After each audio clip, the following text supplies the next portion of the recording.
Selamat malam, Bapak Ibu yang saya hormati. Assalamualaikum warahmatullahi wabarakatuh. Jumpa Wabarakatuh. lagi dalam kegiatan ISPG Webinar Session yang ke-21, di mana topik pada malam hari ini adalah CCUS Opportunity, Challenges, and Case Study in Indonesia.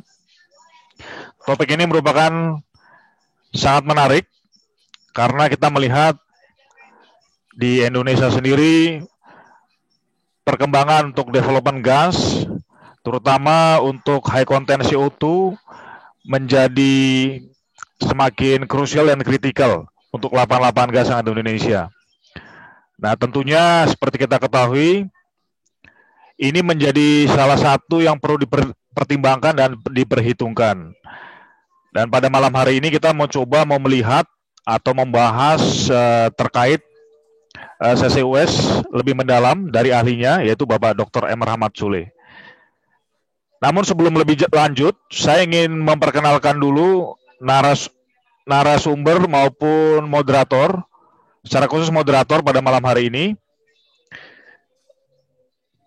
Moderator pada diskusi kita malam hari ini adalah Mas Ken Prabowo, BDS. Beliau seorang Technical Resources Specialist Pressure Pumping Indonesia dan saat ini bekerja di Baker Hughes. Pendidikan beliau Geologi di ITB 2010-2015, melanjutkan S2 Petroleum Engineering di ITB 2015 sampai 2018. Tanpa berpanjang lebar, saya ingin mempersilahkan Mas Ken Prabowo untuk melanjutkan dan memimpin diskusi kita pada malam hari ini. Silakan Mas Ken. Ya, terima kasih Bang Julianta.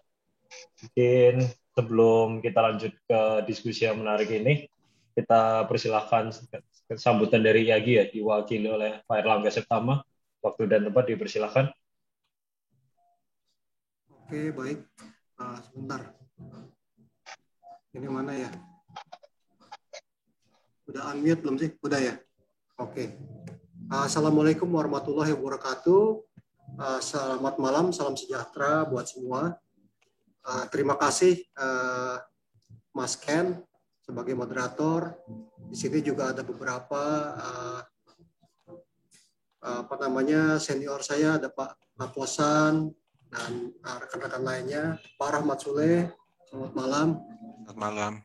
Ya, terima kasih juga untuk semua yang hadir di sini pada sesi webinar malam ini. Pada malam ini kita memiliki kesempatan untuk belajar mengenai carbon capture, usage and storage ya, CCUS, khususnya mengenai tantangan dan kesempatan yang ada dalam implementasinya di Indonesia. Kita beruntung malam hari ini kita akan mendengarkan dari ahlinya, yaitu Bapak Dr. Rahmat Sule dari ITB. Jadi seperti kita ketahui bersama, demand terhadap fossil fuel dengan kadar karbon tinggi itu meningkat. Apalagi kita saat ini kalau nggak salah memiliki ada komitmen ya terhadap target produksi sebesar 1 juta barrels minyak dan 12 billion cubic feet gas pada tahun 2020. Kita yakin bahwa insya Allah itu akan tercapai, tapi juga kita percaya bahwa nantinya carbon capture dan storage itu akan menjadi central part atau menjadi suatu bagian yang tidak terpisahkan untuk mendapatkan net zero emission. Jadi itu kalau kita lihat tatanan apa istilahnya, tatanan dari dunia baru ini ya, semuanya tuh diperlukan adalah net zero emission. Jadi kita harus apa istilahnya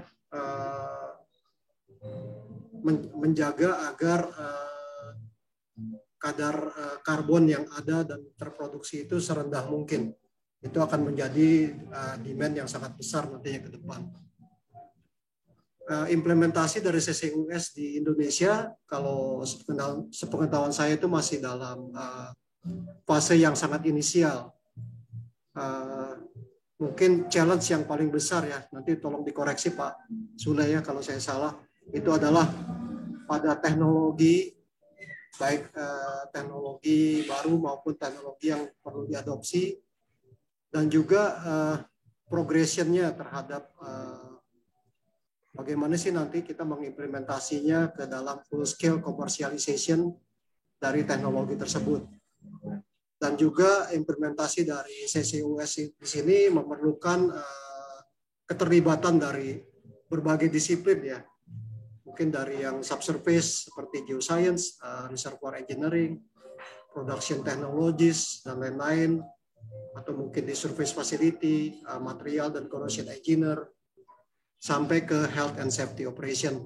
Jadi mungkin kita di sini, mungkin saya rasa kebanyakan yang hadir di sini adalah geoscientist.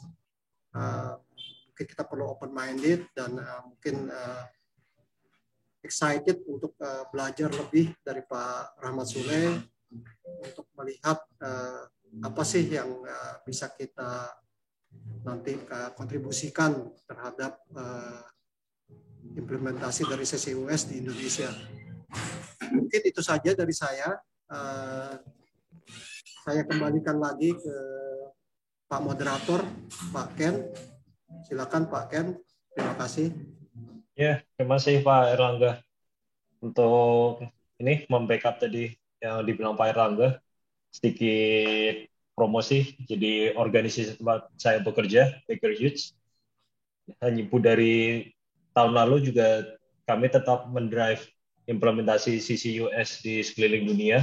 Dimulai dari November 2020, kami mengakuisisi 3C yang dimiliki Norway, itu compact carbon capture, yang dulu plannya bisa sebesar coal power plant tuh, sekarang kita bisa capture carbon dioxide itu hanya dengan mungkin ukurannya 2-3 kontainer 20 feet itu sudah bisa kita lakukan capture.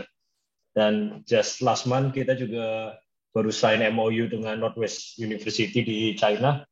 Di Yulin City itu jadi 10% produksi CO2 berasal dari sana. Dan in the near future kita akan implementasi dari hydrogen storage hingga CCUS di seluruh dunia. Arahnya memang perkembangan bisnisnya sana semua, Pak Erlangga, tepat sekali itu.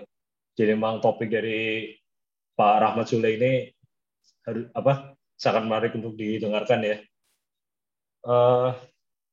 Jadi Pak Rahmat Sule ini saya perkenalkan sekali lagi adalah sebenarnya dari dosen saya di Institut Teknologi Bandung, tapi energinya kan berlebihan sekali ya Bapak ini, jadi masih punya waktu untuk mengembangkan tidak hanya kampusnya tapi juga Indonesia juga. Jadi yang salah satu yang menjadi minat Pak Rahmat Sule ini adalah dimulai dari carbon capture storage hingga utilisasinya di Indonesia. Salah satu proyek yang telah beliau kembangkan dari bertahun-tahun mencurahkan energinya adalah pilot project CCS Indonesia, yaitu di Gundih. Mungkin nanti penjelasan lebih detailnya akan dipaparkan oleh Pak Sule. Pak Sule, waktu dan tempat dipersilakan. Oke, terima kasih Mas Ken dan Pak Erlangga. Terima kasih juga kepada panitia yang sudah menyiapkan waktu, meluangkan waktu bagi saya untuk bisa sharing session pada malam hari ini. Ya, ini malam Minggu, malam Sabtu, malam liburan. Oke, saya mau share screen dulu.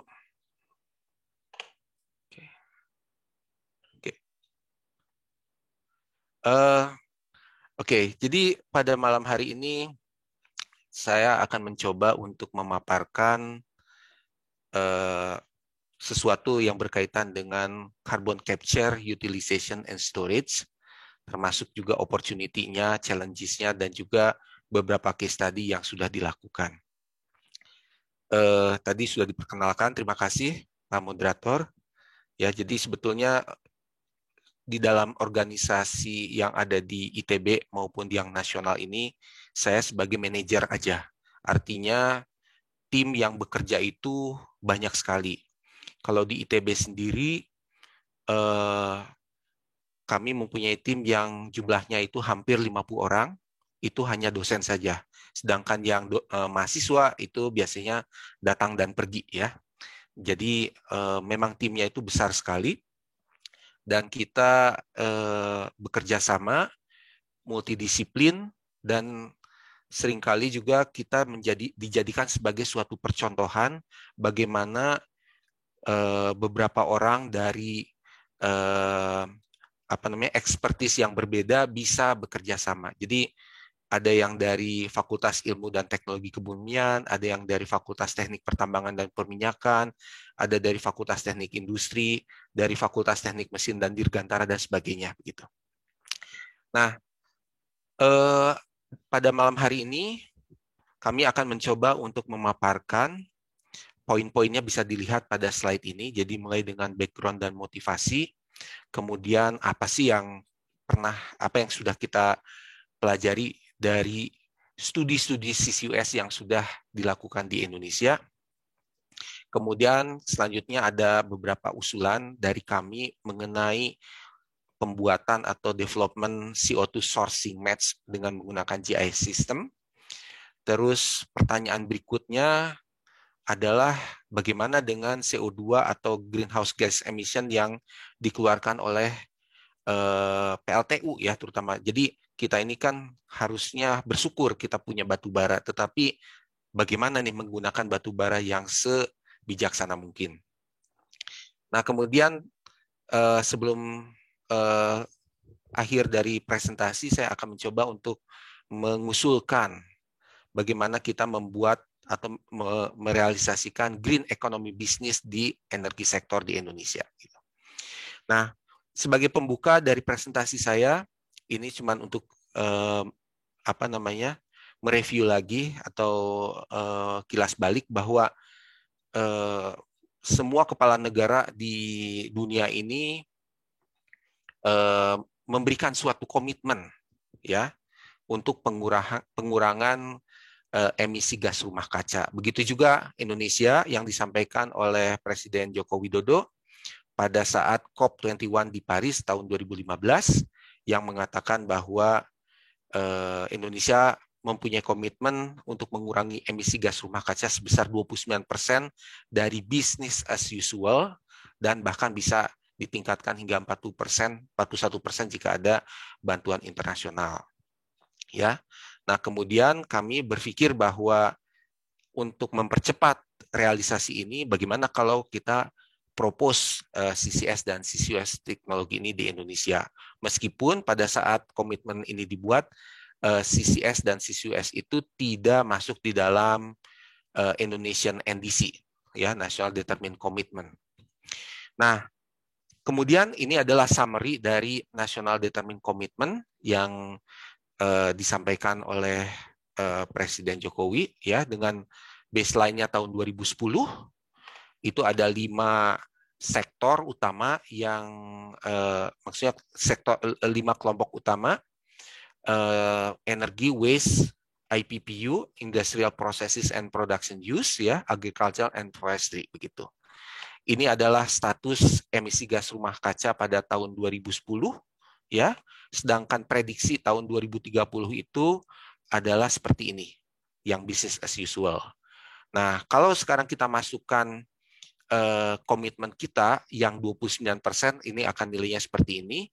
Kalau komitmennya 41%, angkanya seperti ini. Artinya reduksinya itu adalah sebesar ini untuk energi sektor. Ya, jadi beberapa waktu yang lalu kita dengar di berita bahwa kita berkomitmen untuk mengurangi 1.000 juta ton CO2, begitu kan?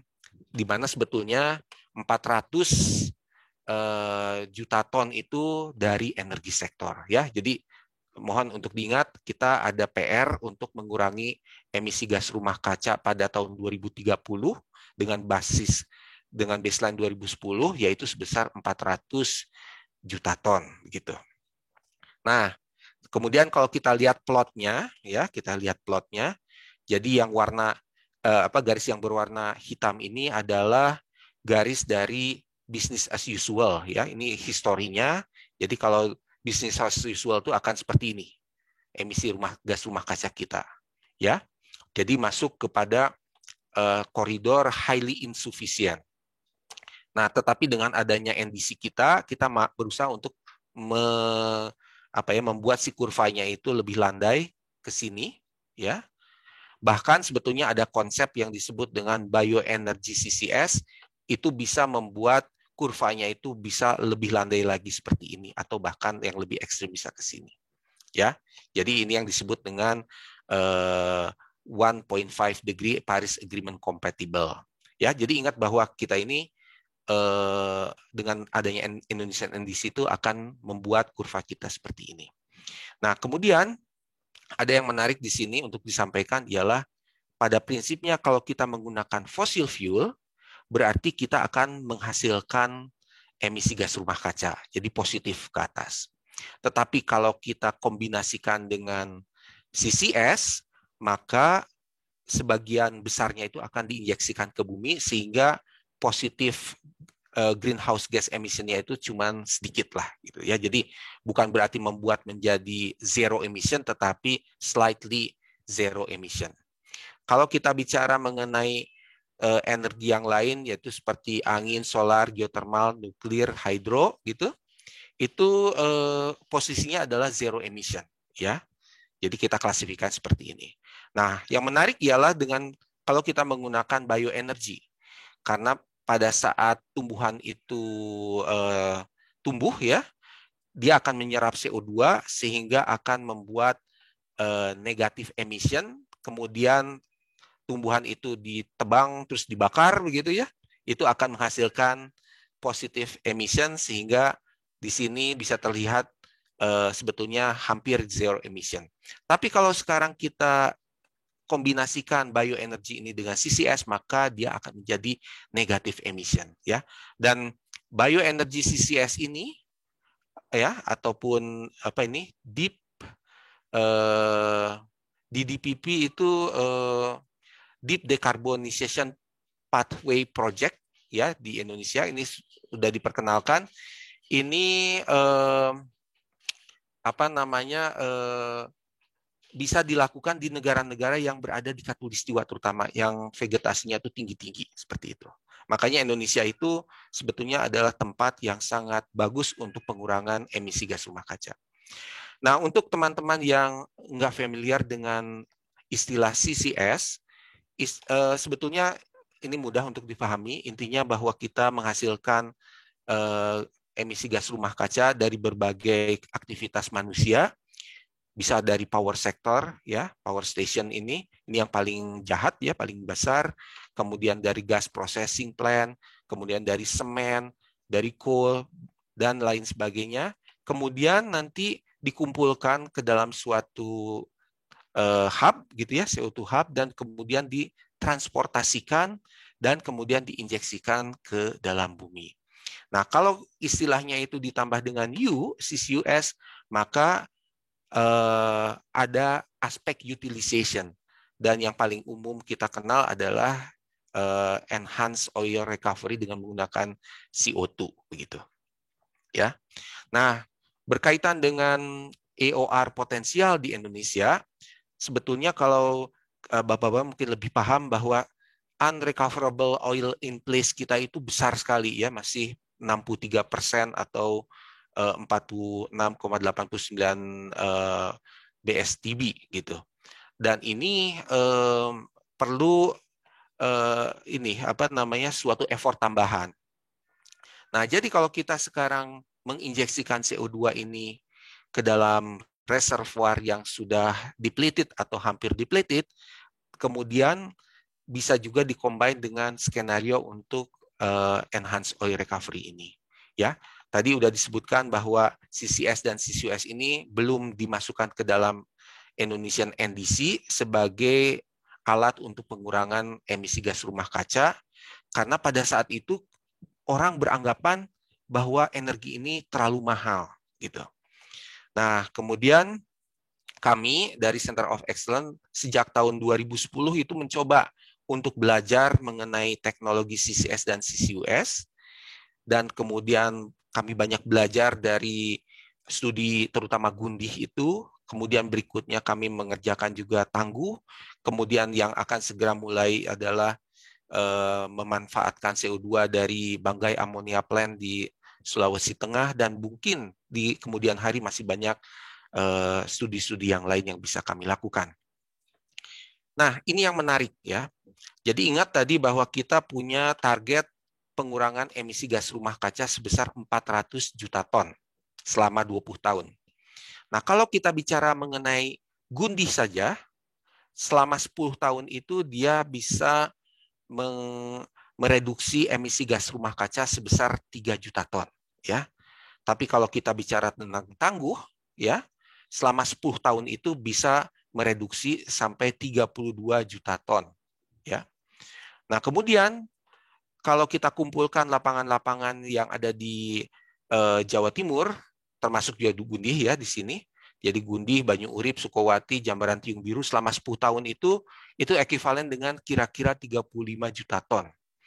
Belum lagi dengan CO2 yang mungkin bisa dimanfaatkan dan diinjeksikan ke lapangan Donggi, Senoro ya di Sulawesi Tengah itu 9 juta. Ya.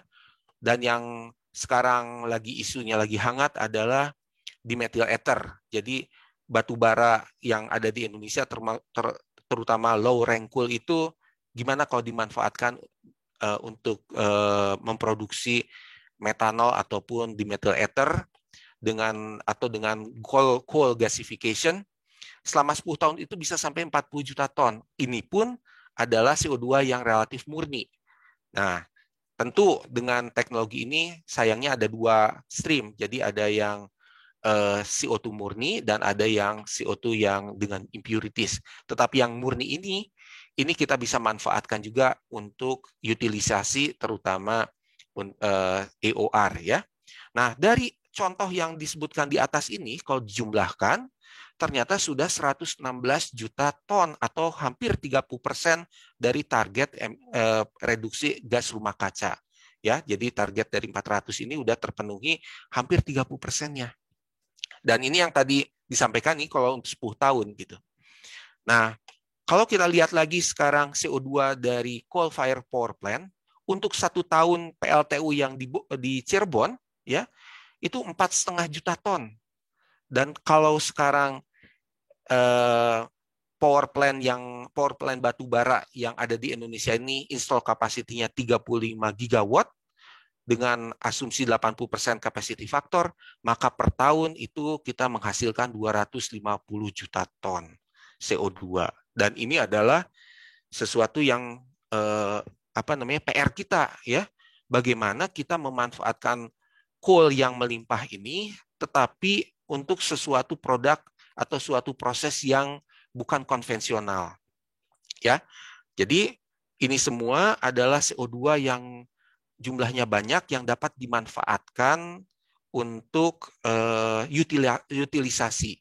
Tetapi yang menjadi permasalahan bagi kita semua, apakah dengan melakukan sesuatu terhadap CO2 ini, itu akan menambah cost?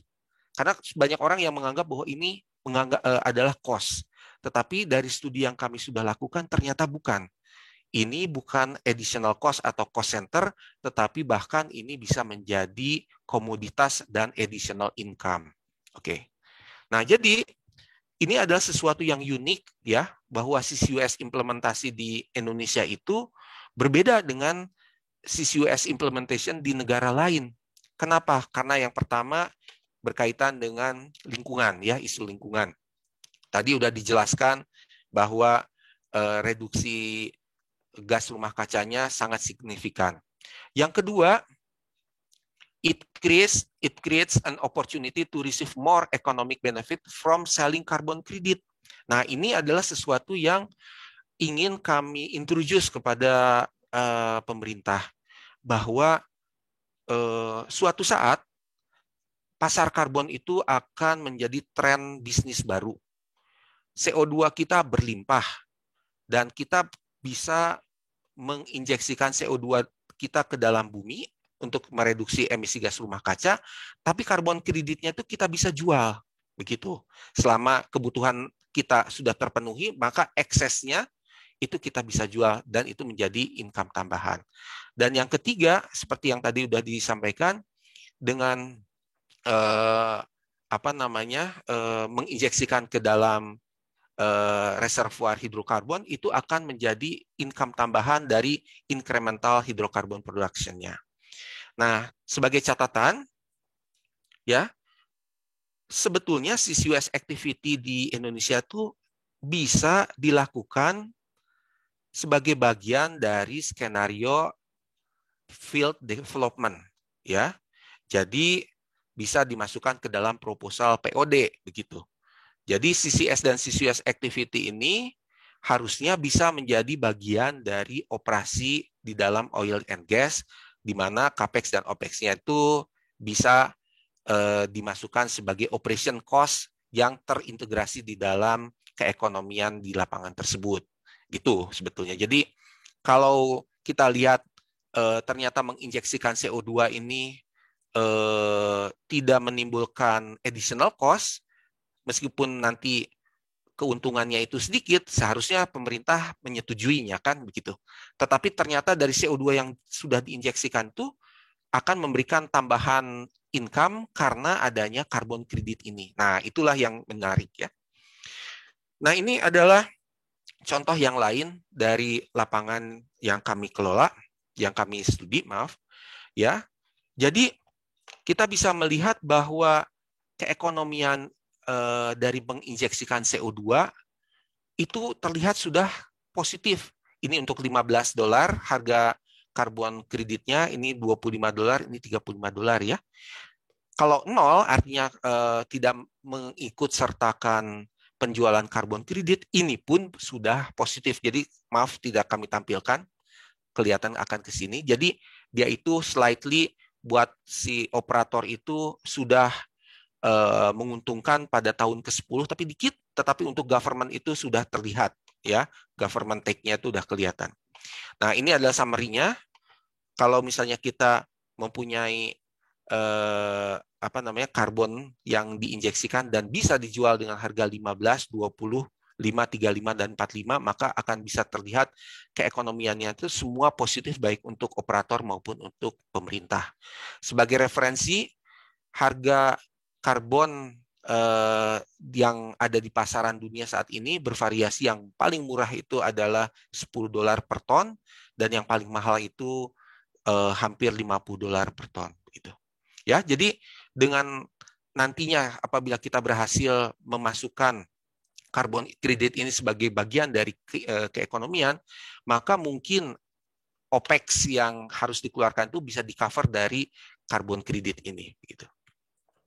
Nah, itulah yang menyebabkan pemerintah juga tertarik, ya, dan itu ditangkap oleh Pak Menteri dan kemudian di-announce pada bulan November yang lalu bahwa Indonesia akan masif melakukan CCUS. Bahkan pada saat yang bersamaan juga pemerintah sekarang sedang menyusun peraturan presiden mengenai nilai ekonomi karbon. Maaf, saya minum dulu. Ya, dan ini sekarang masih digodok dan mudah-mudahan bisa selesai dalam waktu yang singkat. Nah, kemudian untuk memenuhi CCS dan CCUS juga diperlukan regulasi. Nanti kita akan bahas di belakang. Oke, ini bagian pertama dari presentasi kami. Selanjutnya kita masuk ke bagian yang kedua, yaitu apa yang kita pelajari dari Gundi CCUS study. Ya, jadi untuk yang tidak familiar dengan lapangan Gundi ini ada di Jawa Tengah, bukan di Jawa Timur, ya, di perbatasan antara Jawa Tengah dengan Jawa Timur. Ini lapangannya sudah ada central processing plant dan gas yang dihasilkan tuh dari 3 struktur utama, yaitu Kedung Lusi, Randu Blatung, dan Kedung Tuban. Produksinya itu 70 million scarf, ya, selama 12 tahun. Dan CO2 kontennya antara 21 sampai 23% atau ekivalen dengan 800 ton CO2 per hari, ya. Oke. Nah, kemudian tadi udah disampaikan bahwa sejak lapangan ini beroperasi, produksi CO2-nya itu sekitar 800 ton per day. Dan sejak tahun 2012 sampai dengan 2019 tuh kita aktif di dalam skenario pilot project CCS ya, bukan CCS tapi CCS. Apa maksudnya dengan pilot project CCS? Yaitu kita cuma mau ambil dikit, yaitu 30 ton dari 800 ton ini untuk diinjeksikan ke shallow reservoir yang ada di dekat Gundi. Ya, nah untuk studi untuk melakukan ini semua kita peroleh semuanya dari luar negeri, mulai dari SATREPS Project dari pemerintah Jepang yang bekerja sama dengan Kyoto University, kemudian juga ada sumbangan dari pemerintah Norwegia, kemudian ada sumbangan juga dari Asian Development Bank, dari Kanso Teknos gitu ya dan sebagainya.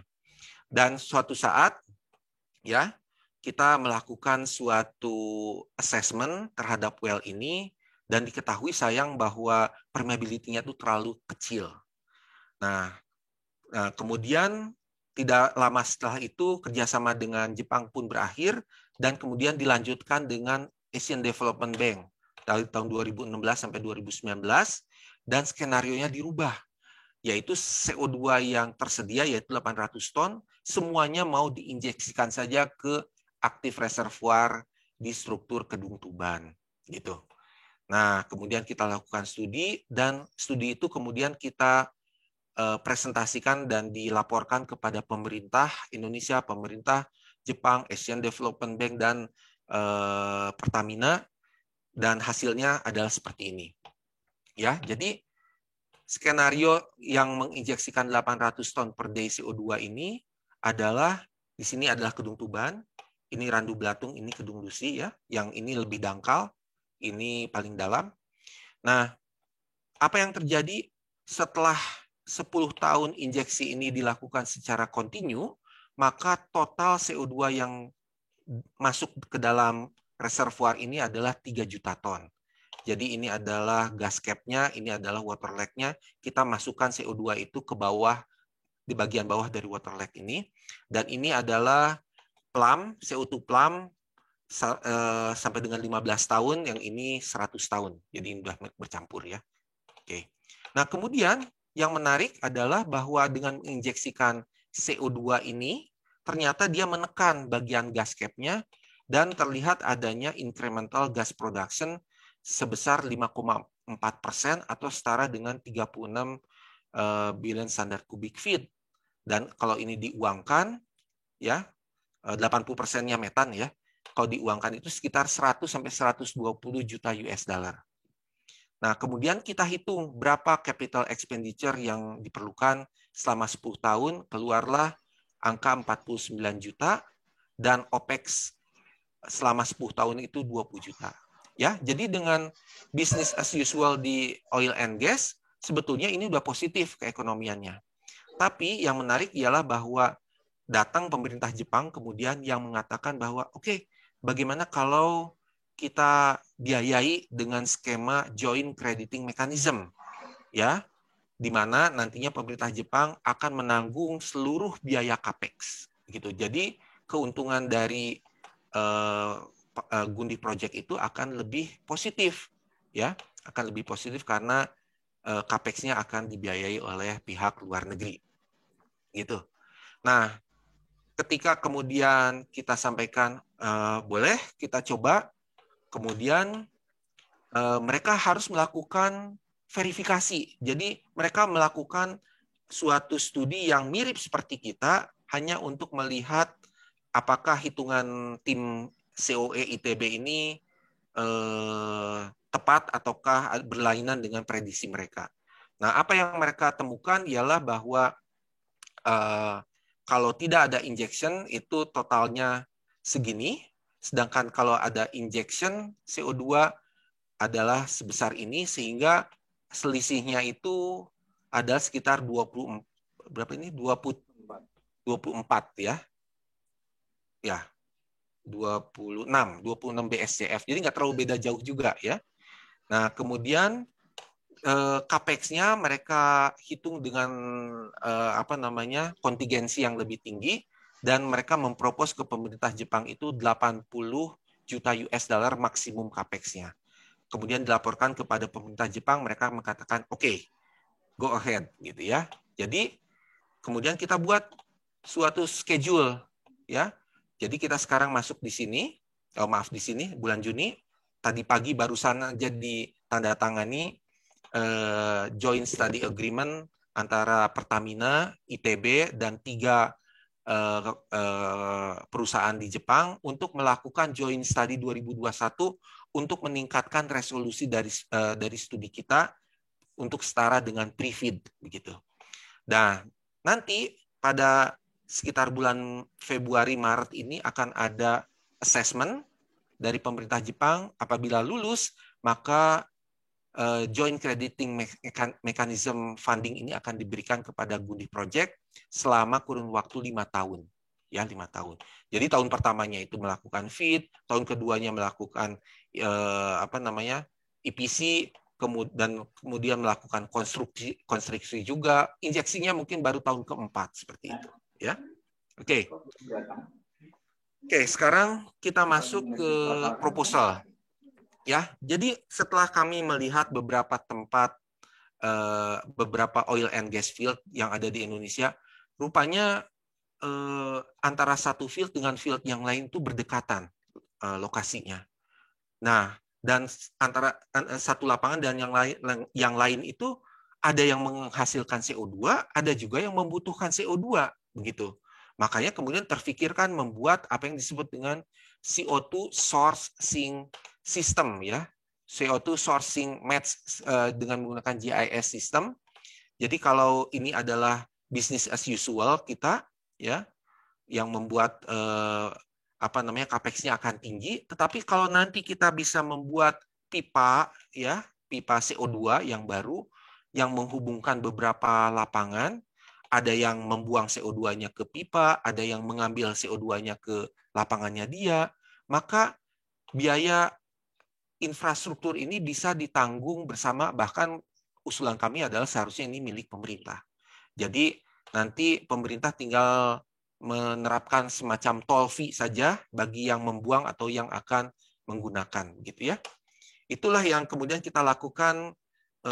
Contohnya itu di sini di Jawa Timur kita buatkan, ini udah dalam bentuk film, sistemnya udah jadi gitu. Nah, jadi data-data subsurface itu kita kumpulkan, tetapi kita olah mana yang termasuk sebagai CO2 source, mana yang masuk sebagai CO2 sink, gitu ya.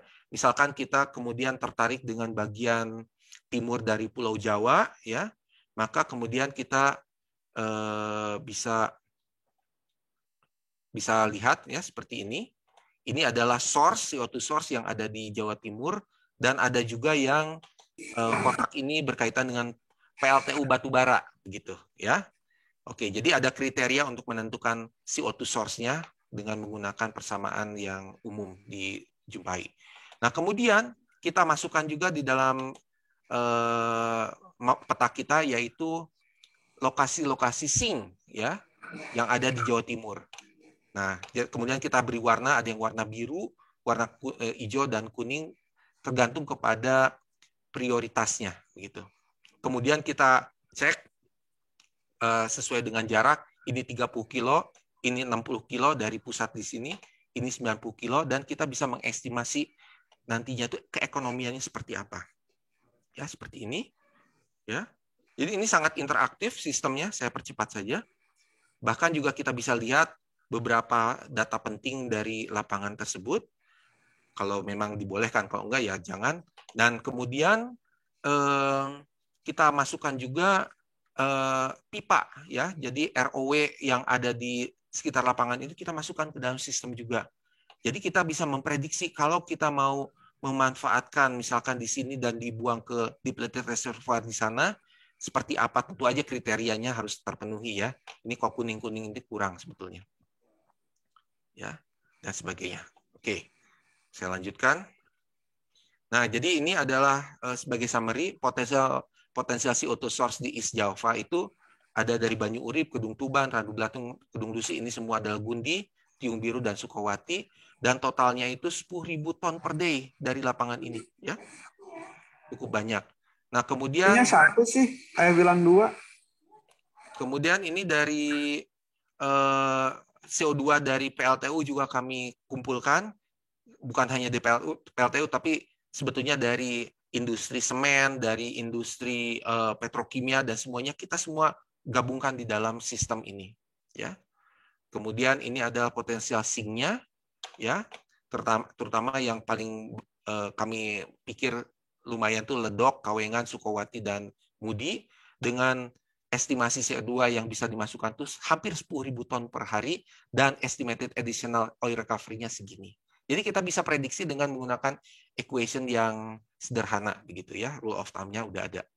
Ini adalah gambaran yang sama untuk Sumatera Selatan, ya, bahkan di Sumatera Selatan lebih ramai karena oil and gas yang beroperasi lebih banyak, kemudian industri petrokimia ada, dan industri yang berkaitan dengan power plant juga ada di sini. Dan kita bisa lihat infrastrukturnya ada garis-garis yang berwarna kuning, itu sebetulnya sudah mengelilingi. Jadi untuk biaya pembangunannya mungkin bisa lebih murah karena rilis land-nya nggak diperlukan karena tinggal dibangun di sebelah pipa minyak atau pipa gas yang sudah ada. Begitu. Ini untuk Kalimantan Timur, ya. Nah, kemudian bahasan yang berikutnya adalah bagaimana dengan coal kita, ya, batu bara yang ada di Indonesia. Ya, jadi kita paham juga bahwa Indonesia itu adalah negara yang kaya dengan sumber daya batu baranya, terutama di Sumatera dan Kalimantan. Nah, kemudian saat ini kan ada gerakan nih untuk menggunakan electric car, ya. Jadi si baterai mobilnya itu dicas di rumah gitu. Tapi listrik rumah itu sebetulnya dari PLTU batubara. Jadi sebetulnya sih enggak mereduksi emisi gas rumah kaca gitu ya. Jadi cuman ngerasa aja lebih clean padahal sebetulnya enggak begitu. Nah, kalau kita kepingin betul-betul electric car ini digunakan di Indonesia, maka sepatutnya PLTU ini dikombin dengan CCS dan CCUS begitu. Nah, kalau kita lihat salah satu PLTU yang ada di Cirebon, ya, ini 660 megawatt, ternyata jaraknya nggak terlalu jauh tuh dari lapangan Jatibarang dan lapangan yang lain yang dikelola oleh Aset 3 PEP di Cirebon ini, ya. Cuman pertanyaannya, mungkin CO2 yang keluar dari Cirebon ini impurities-nya besar sekali. Jadi apakah kita bisa memasukkan semua aja ke dalam reservoir atau harus dipisahkan dulu? Itu yang menjadi pertanyaan utama. Dan biasanya memang capture facility ini yang komponen yang paling mahal. Nah, tapi dari beberapa diskusi yang kebetulan kami ikuti, ternyata prediksi capture teknologi di 10 atau 20 tahun yang akan datang itu akan murah, ya, akan murah. Jadi tetap bahwa kita akan melihat trennya seperti apa. Mungkin suatu saat CO2 yang dikeluarkan dari PLTU ini kita bisa masukkan ke dalam reservoir di sekitarnya dengan melakukan processing terlebih dahulu, tetapi cost-nya lebih murah.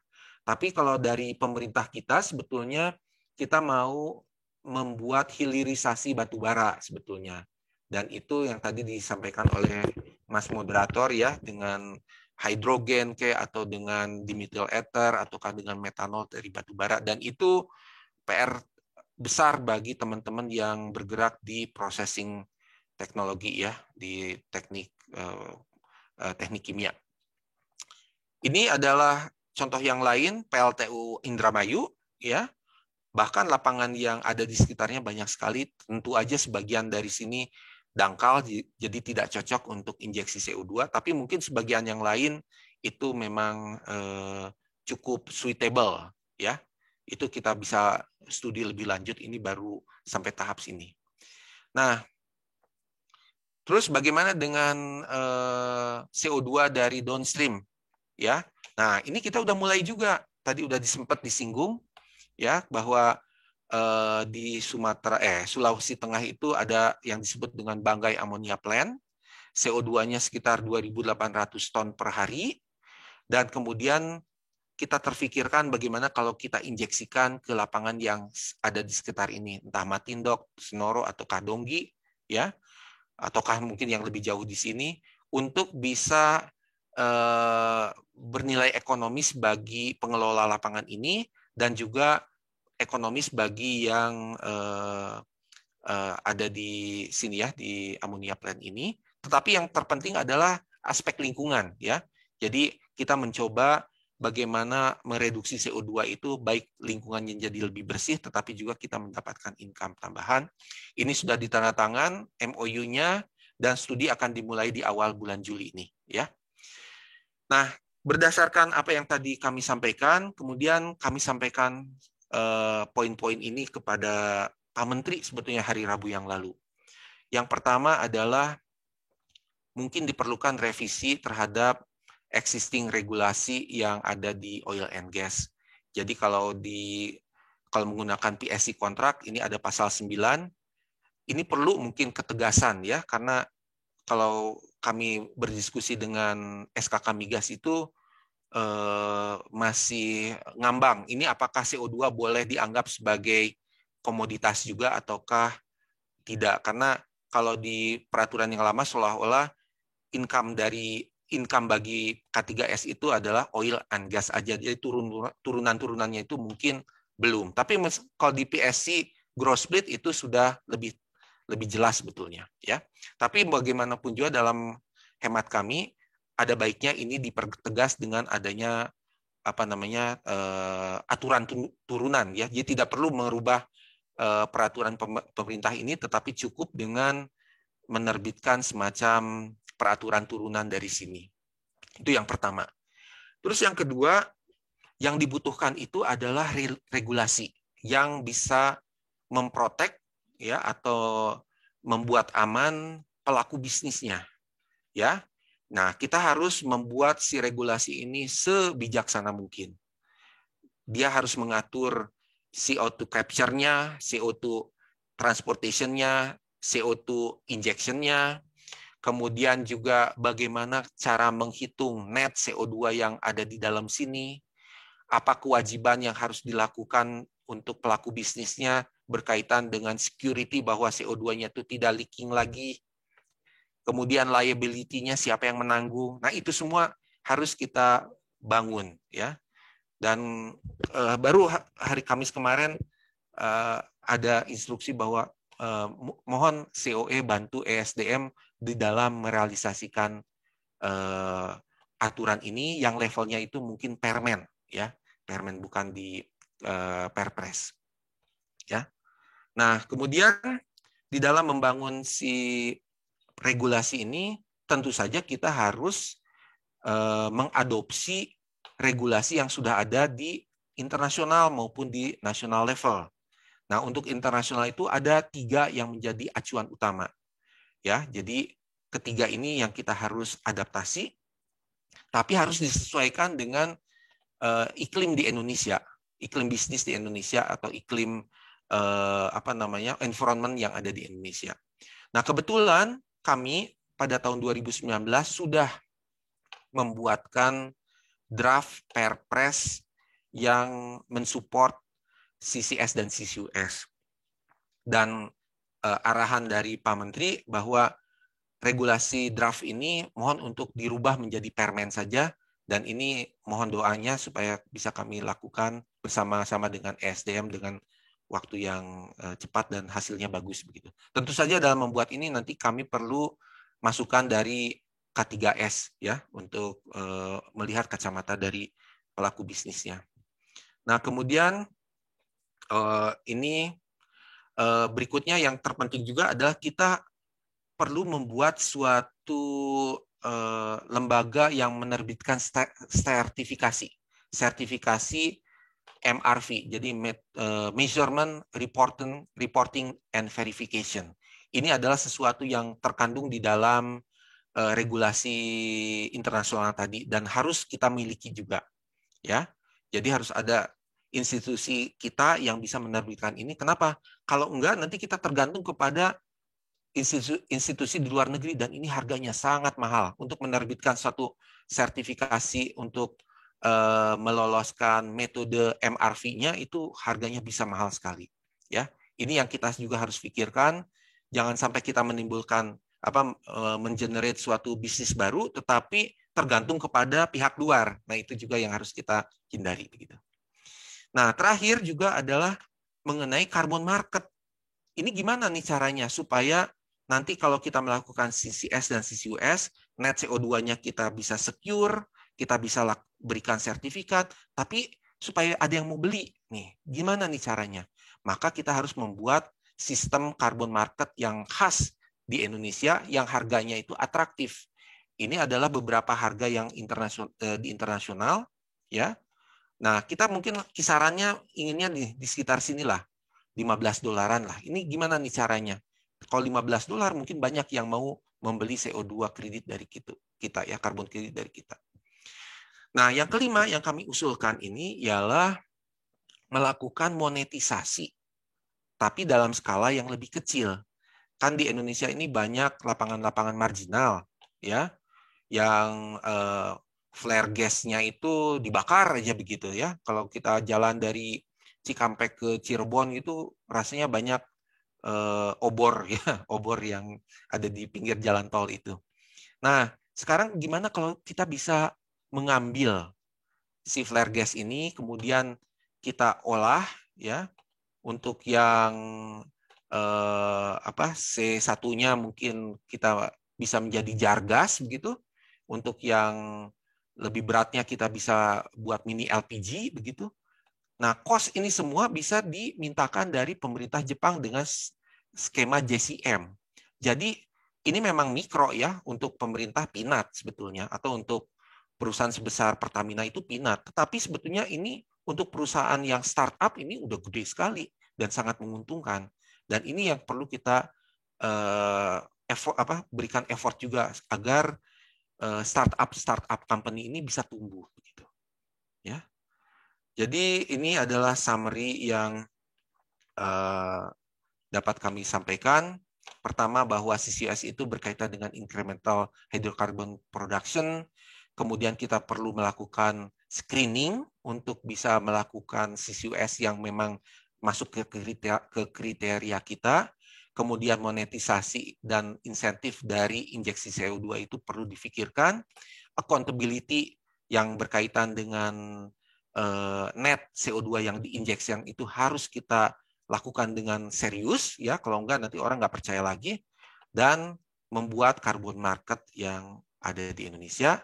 Nah, sebagai tambahan sedikit ini saya mau promosi bahwa tanggal 22 dan 23 Juni akan ada webinar, tapi durasinya cukup pendek, ya. Tanggal 22 dan 23 bisa dilihat informasinya di sini, ya. Ini adalah the first Asia CCUS Network Forum. Jadi ini disponsori oleh pemerintah Jepang supaya Jepang itu bisa membeli CO2 dari negara-negara Asia lainnya. Ya, seperti itu. Ini yang pertama. Terus yang kedua, pada tanggal 26 Juli sampai 6 Agustus, kita akan mengadakan International Virtual Course of CCUS, ya, asalnya untuk Asia Oceania region, tapi terakhir disepakati ini dicoret, diganti untuk worldwide gitu ya. Nah, untuk student ini tidak berbayar, tetapi kuotanya akan dibatasi. Tetapi untuk yang profesional ini berbayar dan bisa mengambil credit earning di ITB.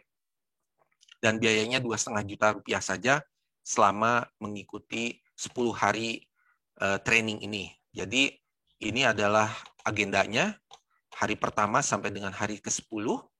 Selalu kita selenggarakan dari jam 5 sampai jam 7:30. Dan setiap hari ada 4 topik.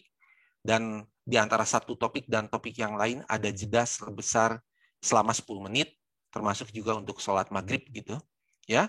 Dan pembicaranya setengah dari ITB dan setengahnya lagi, 40% dari ITB, 60% expert dari internasional, ya. Jadi bapak-bapak dan ibu-ibu profesional silakan untuk mendaftar juga. Kalau profesional berbayar, tapi kalau untuk mahasiswa gratis, begitu. Dan dapat credit earning, dapat ini transkrip nilai ya, Bapak-Bapak Ibu. Jadi dapat status sebagai mahasiswa ITB untuk kurun waktu 1 bulan, lumayan gitu. Ada KTM-nya, ya. Nah ini juga promosi kami tahun depan kita mengadakan G20 CCUS side event. Kami sudah sampaikan kepada ESDM.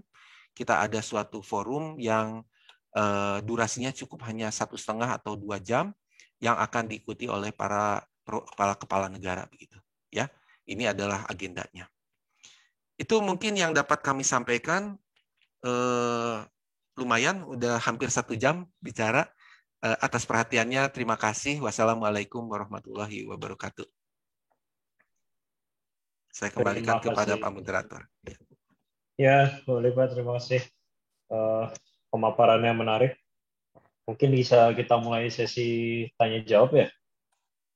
Ya siap? Mau atau mau minum dulu? Ini udah ada minumnya. Ya. Ini pertanyaan pertama. Pak Sugeng, apa kabar? Ya. Pertanyaan pertama Pak Sule ini langsung 3 ini dari Pak Ari di Malaysia. Dari Malaysia. Monggo silakan. Untuk spesifik ke Gundih Project, apakah sudah dilakukan CO2 monitoring di rentang 10 tahun ini? Jika sudah, apa teknik monitoring yang dilakukan? Dari engineering, geophysics, geochem, geodetik, atau kombinasi dari semua itu? Jika belum, apa yang dilakukan? Atau apa yang akan dilakukan? Oke. Langsung jawab gitu ya? Ya boleh, langsung aja. Oke, jadi monitoring plan itu adalah sesuatu yang perlu kami submit ke JCM, Joint Crediting Mechanism. Jadi kalau kita mau mendapatkan pendanaan dari JCM, salah satu syarat yang harus dipenuhi adalah kita menuliskan monitoring plan. Bukan berarti kita melakukan monitoringnya, karena kan injeksi baru akan dimulai tahun 2024. Jadi mungkin baseline measurement itu dilakukan mungkin 1 tahun sebelumnya. Dan teknologi atau metodologi yang kita propose itu ialah pertama itu wajib, yaitu monitoring gas detektor ya, gas detektor di sekitar well ataupun sekitar pipanya itu wajib. Kemudian yang kedua itu kita membuat passive seismic ya, passive seismic. Jadi karena kita akan menginjeksi CO2, mungkin akan men-trigger micro earthquake ya, dan kita harus memonitor hal ini. Terus yang ketiga yang perlu dilakukan juga groundwater hydrogeology itu harus dilakukan secara berkala ya. Terus yang keempat yang ini cukup mahal yaitu fiber optic measurement. Jadi kita pasang fiber optic di belakang casing ya. Kemudian itu dia akan berfungsi sebagai receiver dari seismik. Jadi nanti kita bisa bayangkan kita bisa punya data seismik yang interval receivernya itu sangat-sangat kecil gitu ya. Tapi cuman di sepanjang well aja. Tapi untuk informasi aja, Gundih Project itu hanya merencanakan untuk membuat 1 well tambahan untuk CO2 injection. Nah, yang lainnya, meskipun ada gitu, tapi kita tidak terlalu berharap seperti misalkan dari INSAR begitu ya. Karena ini kan lokasi Kedung Tuban tuh kedalamannya 2.800 ya, sampai 3.500. Ya cukup jauh begitu. Terus juga seismik time lapse seismik refleksi juga nggak terlalu disarankan karena seismik section pada kedalaman tersebut juga udah frekuensinya udah low begitu. Itu mungkin yang bisa saya sampaikan. Terima kasih. Jadi yang kayak di Sleipner Norway itu nggak applicable ya, Pak Denny? Iya, gravity yang 4D gitu seismic itu ya. Iya, 4D seismic. Sebetulnya kami di ITB mengembangkan pseudo 3D seismic ya, pseudo 3D seismic dengan menggunakan fibroseis ya. fiber size gitu. Jadi kita menghindari explosion dan itu berhasil dengan sangat baik waktu kita cobakan di Jepon structure itu. Hanya saja itu kan tergantung kepada lintasan si fiber size-nya juga gitu. Ya, jadi kalau di sawah-sawah kan nggak bisa masuk begitu. Waktu di Jepon itu kita pasang sampai 700 receiver ya, gitu. Ya, itu. Makasih. Oke, Pak. Ini masih ada second question-nya dari yang sama. Konsumsi batubara Indonesia hampir 50%. Terus apakah konversi PLTU sehingga bisa menggunakan CCUS secara ekonomi itu visible? Jika tidak, apakah faktor utama yang menjadi tantangan oleh pemerintah untuk ini? Kalau di summary, apakah kita bisa retrofit power plant kita untuk jadi ada CCUS facility-nya? Iya. Oke, jadi tadi udah disampaikan memang bahwa coal fire power plant itu kan konvensional, jadi langsung dibakar ya. Dan nanti gas buangannya itu bukan hanya CO2, tapi ada juga sulfur itu ya, itu yang seharusnya ditreatment dulu. Dan mentreatment itu sangat-sangat mahal. Begitu. Tapi tadi disampaikan juga bahwa untuk waktu 10-20 tahun yang akan datang, yang namanya capture facility itu akan harganya mulai murah. Begitu. Jadi, sementara yang kami lakukan adalah menginventarisir di mana CO2 sources itu dan di mana CO2 sink. Ya. Nah, mungkin ada rencana dari pemerintah itu untuk menutup konvensional coal fire power plant, tapi diganti dengan teknologi yang lebih ramah lingkungan, seperti IGCC. Ya, IGCC itu Integrated Gasification Combined Cycle. Ya, itu. Jadi di situ ada gasification juga ya, jadi yang seperti DME tadi. Nah, itu nanti akan terpisah antara CO2 yang relatif murni dengan ada yang masih kotor. Nah, yang murninya mungkin kita bisa combine dengan CCUS. Gitu. Nah, itu yang lebih tahu teman-teman dari teknik kimia ya. Beberapa teknologi yang terbaru. Mungkin juga hidrogen tadi yang disebutkan oleh Mas moderator itu ya, hidrogen dari coal gitu ya. Jadi itu adalah teknologi-teknologi baru yang memerlukan grab yang cepat ya. Kita perlu menguasai teknologi ini dalam waktu yang lebih cepat ya. Jadi itu kira-kira, jadi kalau apakah kita ekonomis atau enggaknya itu belum tahu ya. Tetapi kalau dari studi teman-teman Pertamina Research Technology Innovation ya, itu tampaknya untuk yang di PTBA itu cost-nya itu hanya $11 ya untuk men-treat 1 ton CO2 dari dari DME plant sampai dengan injeksi itu hanya $11. Tetapi kalau men-treat yang kotor itu bisa sampai $90. Makanya kita mau menyelamatkan CO2 yang relatif sudah murni, sedangkan kalau yang masih kotor ini mungkin adalah dibuang dulu aja ke udara gitu. Karena nggak ada pilihan yang lain sementara ya, kecuali waktu yang akan datang ada teknologi baru gitu. Ya, makasih. Oke, ini selanjutnya ada 2 pertanyaan tapi mirip nih, saya gabungkan aja ya. Pak Denny. Ya. Ini untuk ke depannya, untuk CCUS termasuk untuk MRV-nya, kira-kira kompetensi apa yang dibutuhkan? Terus dari praktisi di oil and gas, kira-kira butuh dukungan seperti apa untuk bisa mendukung transisi ini ke net zero carbon oil and gas inilah, oil and gas industry. Iya, ya jadi mungkin saya mau coba jawab yang kedua dulu. Jadi ini justru menarik ya, bahwa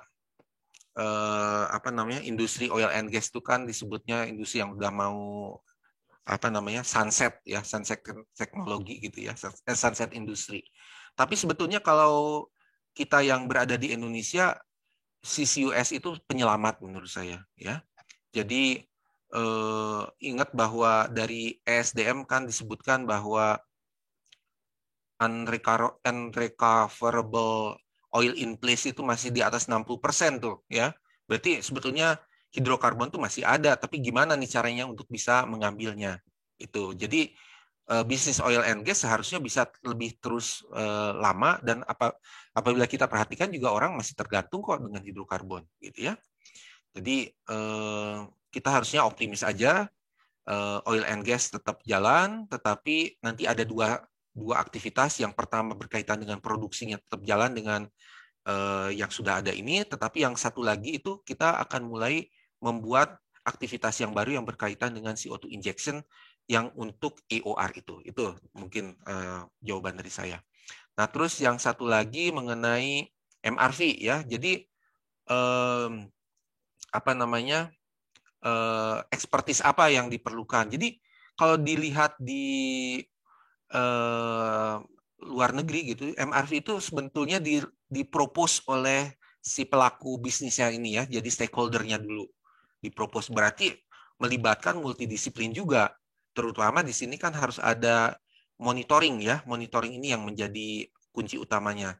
Jadi monitoring itu bisa geochemical, bisa hidrologi, bisa geofisik, ya. Itu semua yang menjadi apa namanya, poin-poin yang harus dilakukan pada saat MRV. Nah, kemudian yang lebih penting lagi itu harus ada lembaga-lembaga yang mensertifikasi, mungkin, ya, atau yang apa namanya itu, memverifikasi bahwa usulan ini bisa diterima. Jadi ada dua, yang pertama yang membuatkan dokumennya, yang kedua adalah yang memberikan sertifikasinya. Jadi itu adalah lahan apa namanya, lahan pekerjaan baru yang mungkin bisa timbul di masa yang akan datang. Oke, mungkin itu jawaban dari saya. Atau mungkin dari Mas Ken ada tambahan? Ya, tapi kalau kaitannya dengan sumur dan oil and gas ini banyak yang masih mengacunya ke API, ya, Pak Denny, ya. Ya. Mungkin nggak ya bisa kita develop sendiri atau yang setara gitu. Betul, untuk bisa. CCS itu. Iya, terutama kan well-nya. Well ini apa kriteria apa namanya, spesifik untuk well kan berbeda, ya, untuk CO2 dengan produksi itu. Jadi tentu aja petroleum engineer juga diperlukan, ya, gitu. Oke. Thank you, Pak Denny. Ini kita move on ke diskusi selanjutnya. Dari Avian itu dari Malaysia juga, untuk case Gundih, apakah sudah ada forecast yang dilakukan untuk memperhitungkan perubahan geochemical, solubility, dan injection scheme simulasinya, Pak, ini Ya. yang dimaksud. Dari reservoir simulation-nya, terus storage mekanismenya, kira-kira apa yang sudah dilakukan dan apa yang belum, Pak? Gitu. Ya. Kedung Tuban itu kan karbonat build up, ya. Jadi memang pertanyaan yang paling sering ditanyakan itu, kalau diinjeksikan CO2 ke situ, apa yang terjadi, reaksi apa yang terjadi antara CO2 dengan karbonatnya, gitu, ya, dengan batuannya itu. Nah, jangan-jangan nanti terjadi presipitasi atau ngeplak, gitu kan, ya.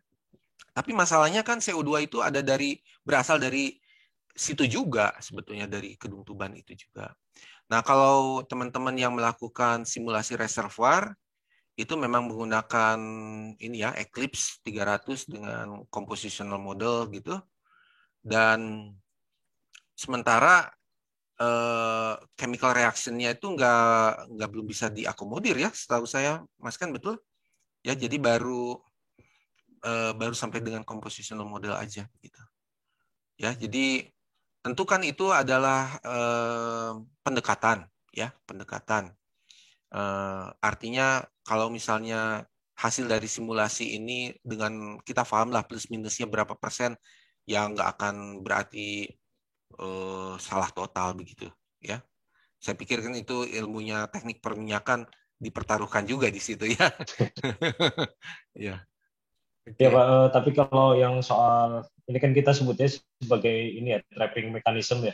Oh, Memang yang maksudnya ke sana. Ya, ya untuk yang yang mineral solubility. trapping itu memang ya masih sangat kecil sih Ya, dan biasanya kita abaikan itu. ya. Itu masih ini ya, tapping mekanismenya masih yang apa sih sebutnya tuh? Eh, belum ke mineralization ataupun juga belum ke apa sih namanya?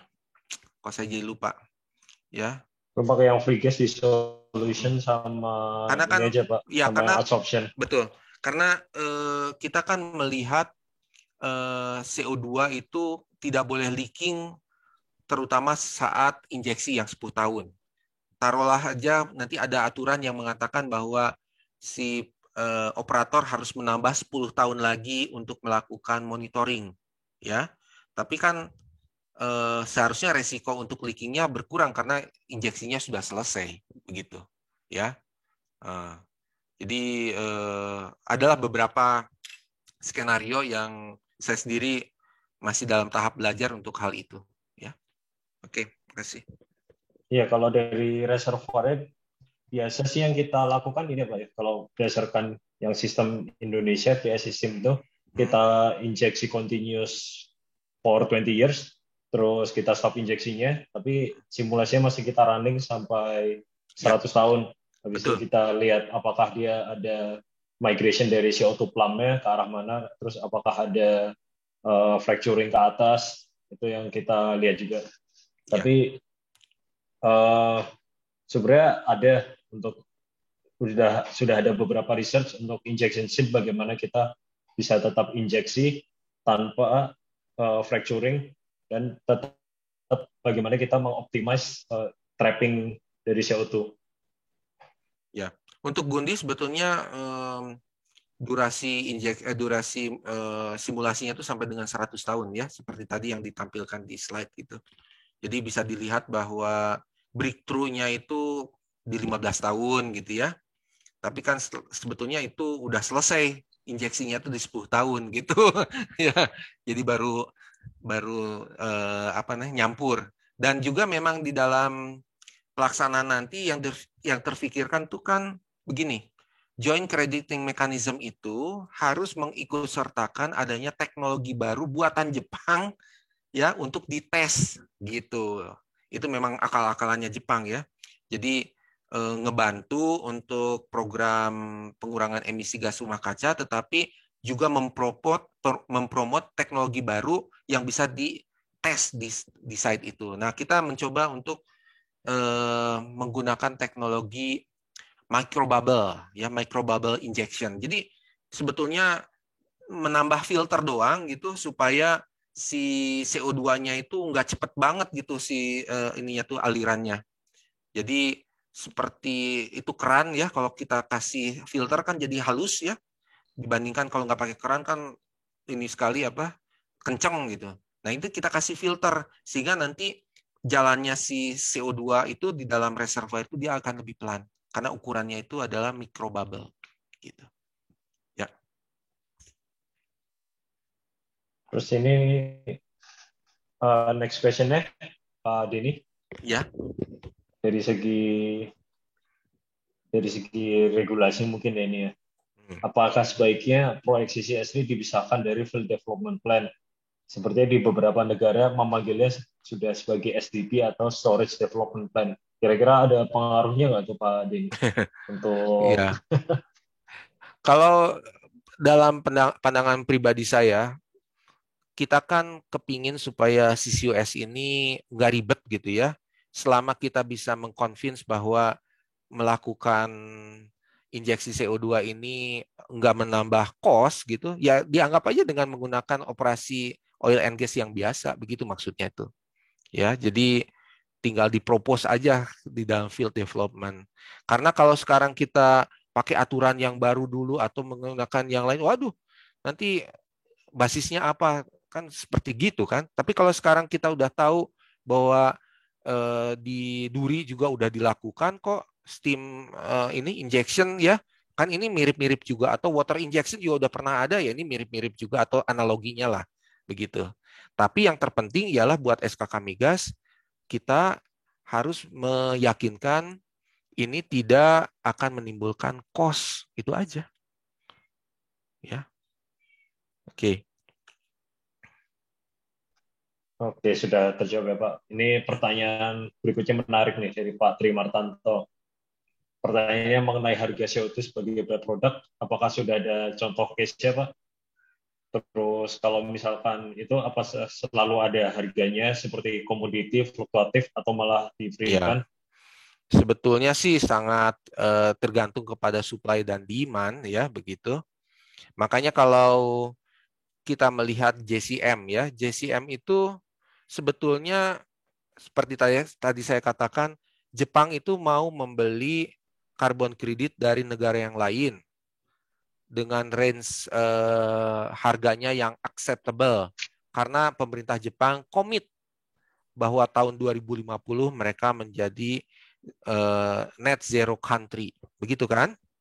Berarti dia itu mempropos CCUS ini sebagai salah satu tool. Makanya nggak heran nanti tanggal 22, 23 ini mereka melaunch apa yang disebut dengan Asia CCUS Network. Begitu. Nah, harganya, tapi kok bisa mahal Jepang membeli? Karena di dalamnya dia masukkan misi-misi yang lain.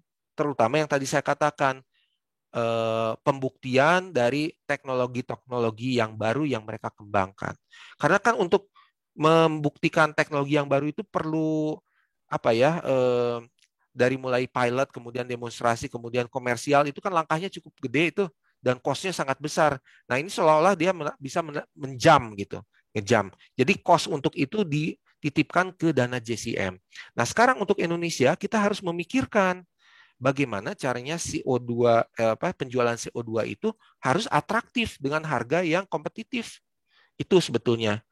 Nah, kalau dalam bayangan saya nanti masuknya itu negosiasi ya, negosiasi antara pemerintah harus ada, ataukah juga misalkan yang istilahnya blue energy itu kan harus LNG dari Indonesia harus jadi blue.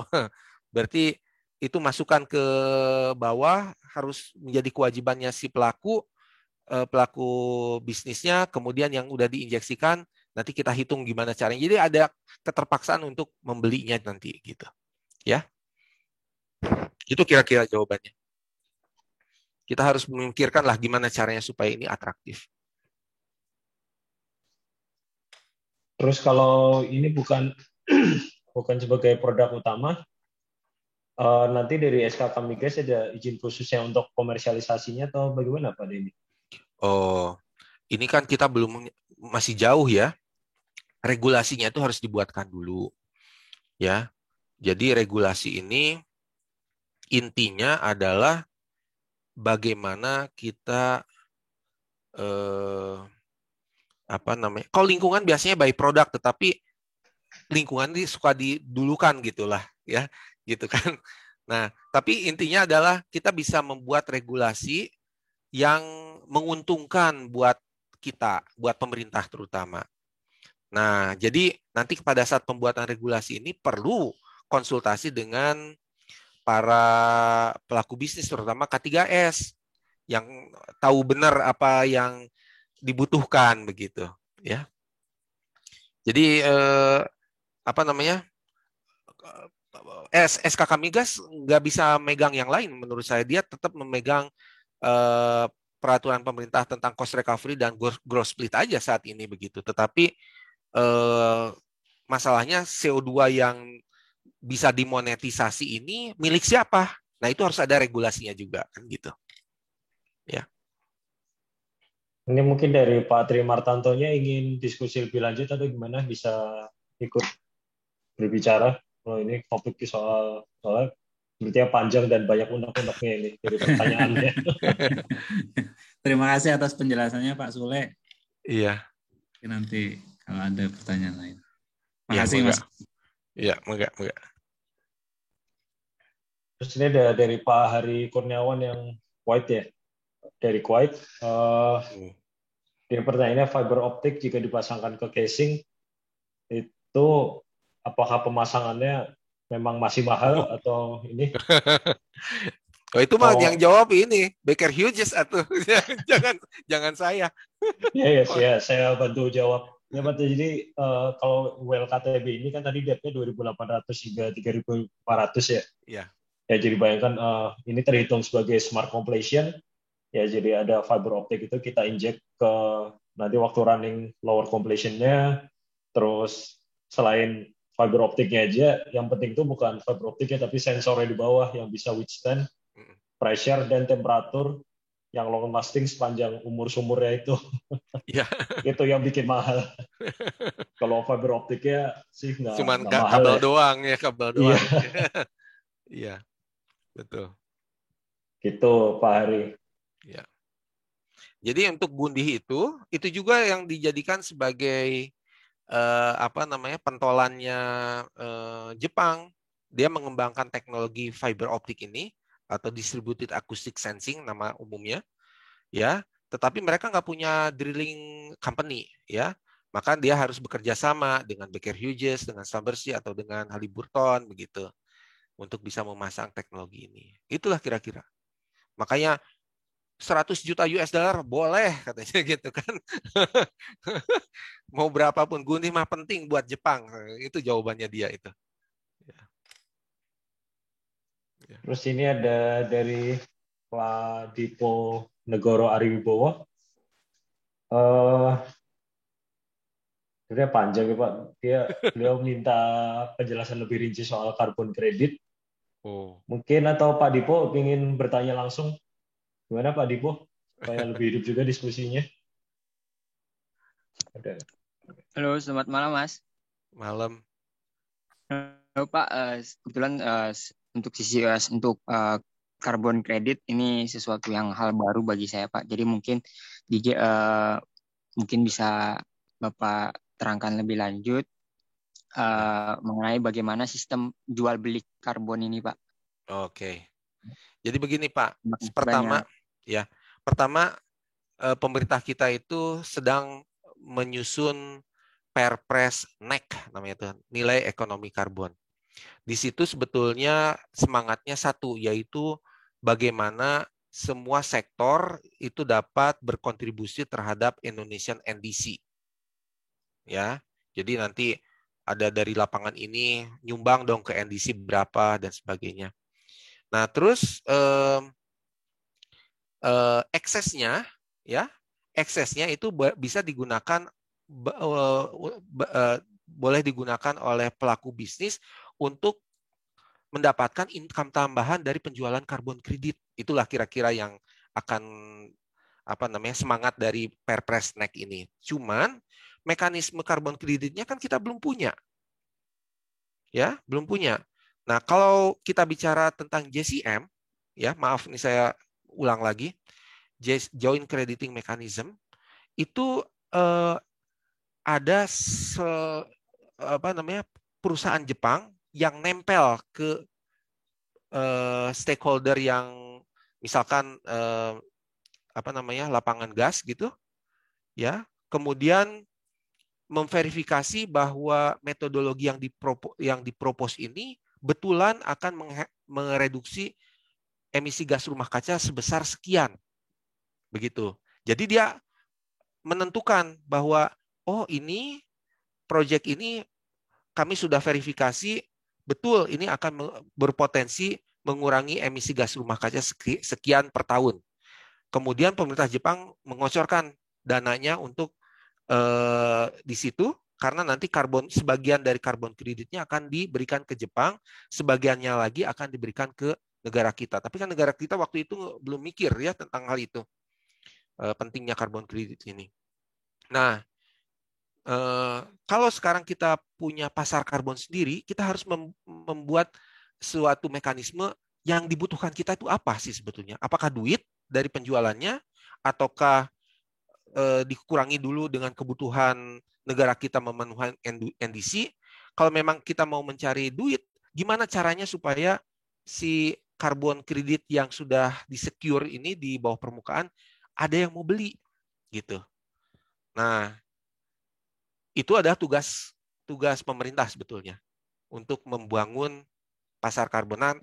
Sebagai referensi, Bapak bisa melihat website namanya Carbon Count, ya, suatu company atau suatu bukan company ya, konsultan yang memang memikirkan mengenai carbon credit, ya, worldwide. Ada satu lagi saya lupa namanya.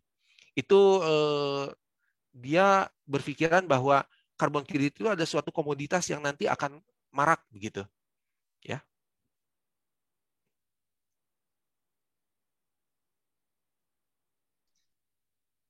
Bagaimana Pak Tri, sudah terjawab? Masih ngawang sebetulnya, betul masih ngawang karena memang peraturan yang akan dibuat ada dua. Yang pertama yang sifatnya teknikal, bagaimana supaya CCUS ini secara teknikal itu tercakup sesuai dengan ISO TC 265 itu, ya. Yang satu lagi adalah aturan yang membuat carbon credit Indonesia itu atraktif dan itu harus banyak ide dari banyak pihak gitulah, ya. Tapi yang satu ini juga yang pertama ini sudah sangat penting. Kenapa? Karena yang terpenting CCUS activity itu bisa di-secure dilakukan, dan tadi seperti saya contohkan untuk Gundi dengan mendapatkan 100 juta US dollar dengan pengeluaran 70 juta berarti sudah ada margin sebesar 30 juta. Nah, itu sama SKK Migas mungkin sudah oke. Nah, yang satu lagi adalah suatu mekanisme yang bisa membuat pelaku bisnisnya itu dapat tambahan income dari penjualan carbon credit. Itu adalah berdasarkan regulasi yang kedua. Begitu, ya. Jadi ada dua yang memang dibutuhkan. Ini pertanyaan selanjutnya dari Pak Dipo, ini menarik nih Pak Dini. Iya. Bagaimana memilih kandidat reservoir untuk injeksi CO2? Mungkin bisa ceritakan sedikit bagaimana bisa sampai ke Gundi itu. Kalau Gundi mah given ya, dikasih sama Pertamina dari awal. Jadi waktu kami datang ke Pertamina tahun 2011 itu kebetulan lapangan Gundi mau di-develop dan kebetulan ada 23% CO2 ini yang akan dibuang ke udara. Nah, ketika kemudian ITB datang, wah seperti gayung bersambut ya. Kita juga lagi mikirin suatu studi yang bisa take care terhadap CO2 yang seharusnya dibuang. Jadi kalau Gundi itu given sebetulnya. Nah, tapi kalau yang menarik itu adalah lapangan-lapangan di Sumatera Selatan.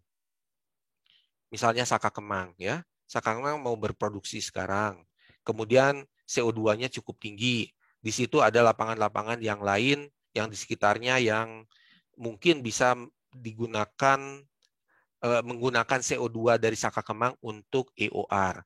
Nah, jadi bagaimana nih caranya supaya antara satu company ini dengan company yang lain itu bisa saling berkomunikasi, berarti harus difasilitasi lagi oleh pemerintah gitu. Nah, untuk screeningnya gimana? Screeningnya itu kalau kami usulkan dilakukan oleh COE. Kita bisa membuat screening yang sifatnya resolusinya dari rendah dulu ya. Jadi data-data reservoir yang ada di pemerintah itu kita lihat, kemudian kita menggunakan equation yang sifatnya itu bukan analisis yang menggunakan software, tapi rule of thumb aja dulu begitu untuk screening awal.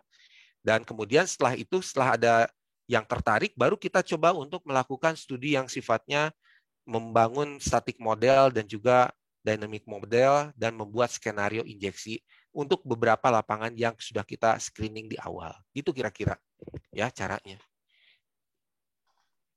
Kalau ini saya bantu dari ini Pak Dini, dari teknikalnya. Silakan Pak.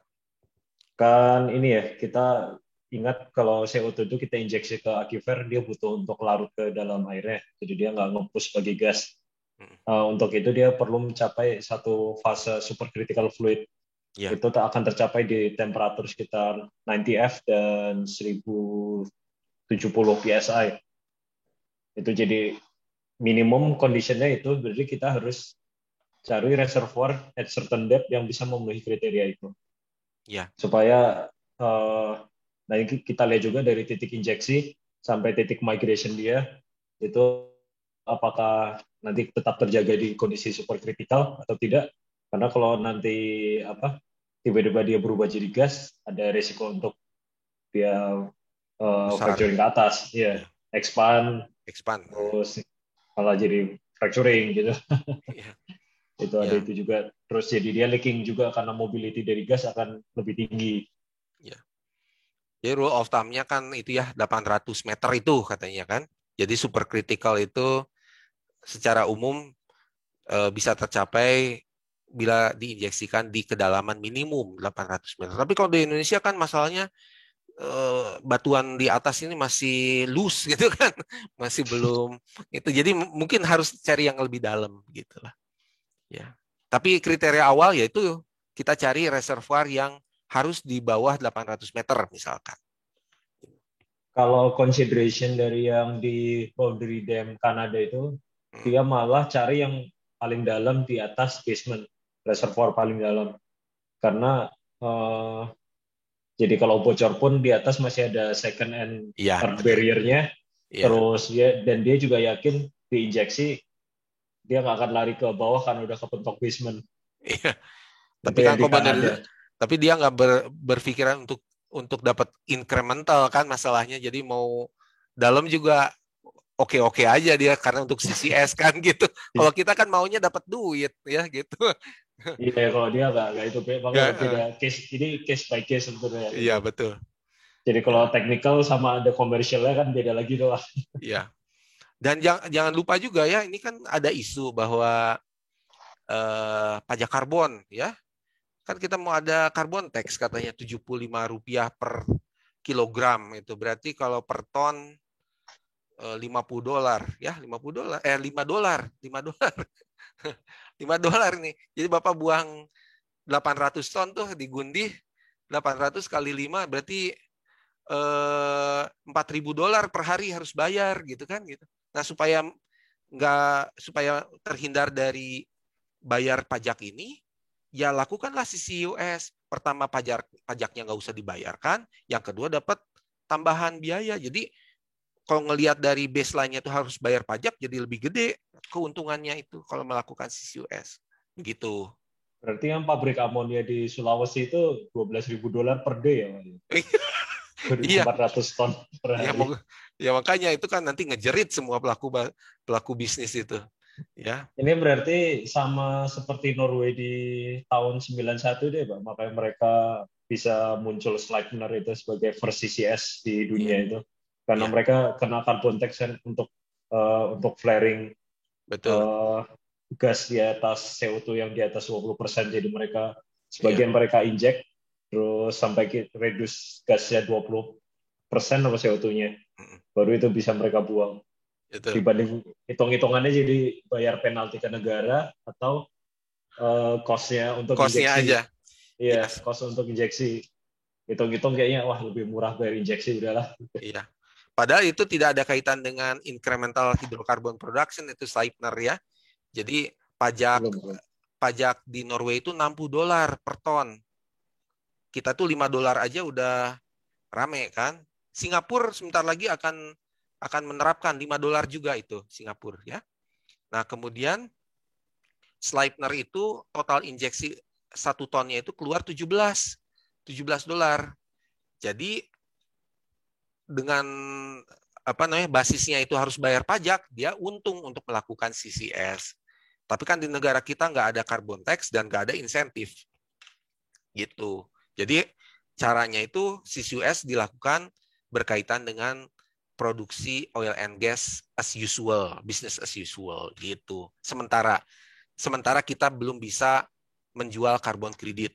Gitulah kira-kira kesimpulannya. Ini sekalian menjawabnya ada pertanyaan dari Afidianto lagi. Mana yang lebih besar income dari CCS dan EOR atau EGR versus income dari CCS yang storage saja. Itu ya. Jadi case by case tergantung regulasi, tergantung regulasi yang berlaku, terus tergantung nanti harga oil price-nya juga. Iya. Terus carbon tax-nya, ini banyak faktor nih yang menentukan dan di tiap negara berarti beda itu. Betul. Untuk kita bicara Indonesia gitu. Kalau Indonesia mah CCS pasti nggak akan memberikan keekonomian, ya, bahkan menjadi cost center. Makanya gini, banyak lapangan tambang batu bara, ya, yang lokasinya berdekatan dengan depleted oil and gas.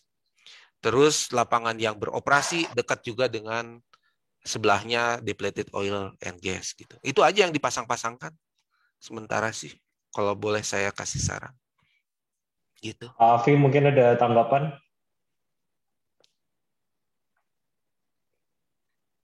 Nggak ada Pak, terima kasih. Itu aja. Oke. Ya Pak, ini untuk diskusi selanjutnya, apakah gas yang di-capture hanya karbon monoksida atau karbon dioksida atau semua jenis emisi gas? Fokus kita masih ke karbon dioksida saja ya Pak ya? Iya. Iya. Kalau karbon monoksida kan bisa jadi bahan baku untuk hidrogen dan sebagainya ya, setahu saya begitu. Ya. Tapi ya CO2 yang paling banyak jumlahnya.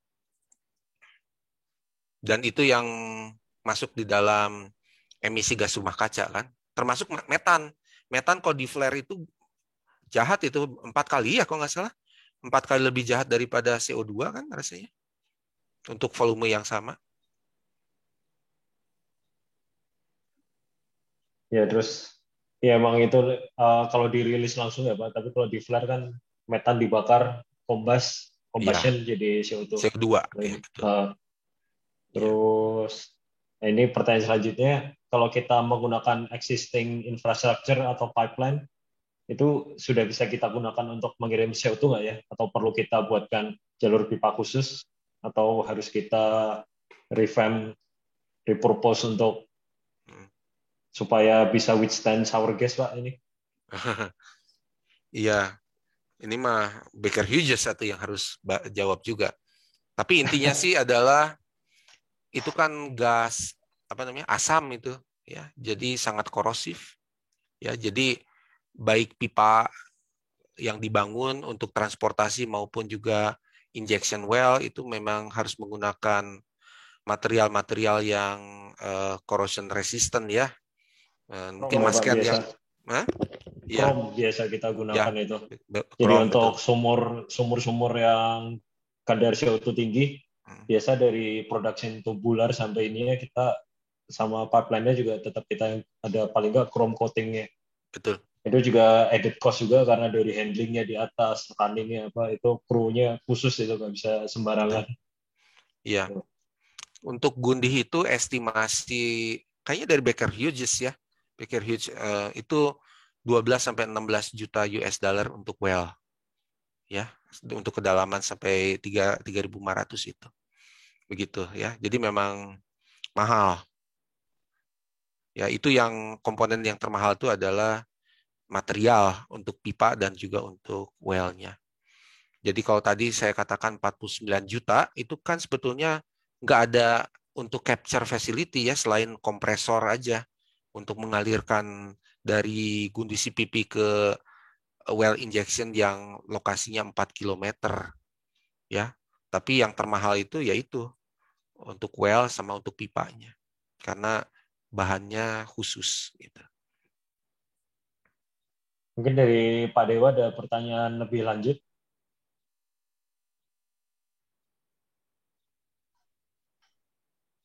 Kalau nggak ada, ini ada pertanyaan lanjutannya sih Pak ini. Sesuai dengan namanya Center of Excellence-nya, apakah pernah ada perhitungan keekonomian dari pengolahan flare gas menjadi LPG dan berperan dalam CCUS? Tadi udah ada kayak sampai ke ekonominya nggak? Atau masih? Sudah sebetulnya yang tadi saya presentasikan itu, tapi yang kita kaji itu ini maksudnya kajian awal ya, kajian helikopter view begitu.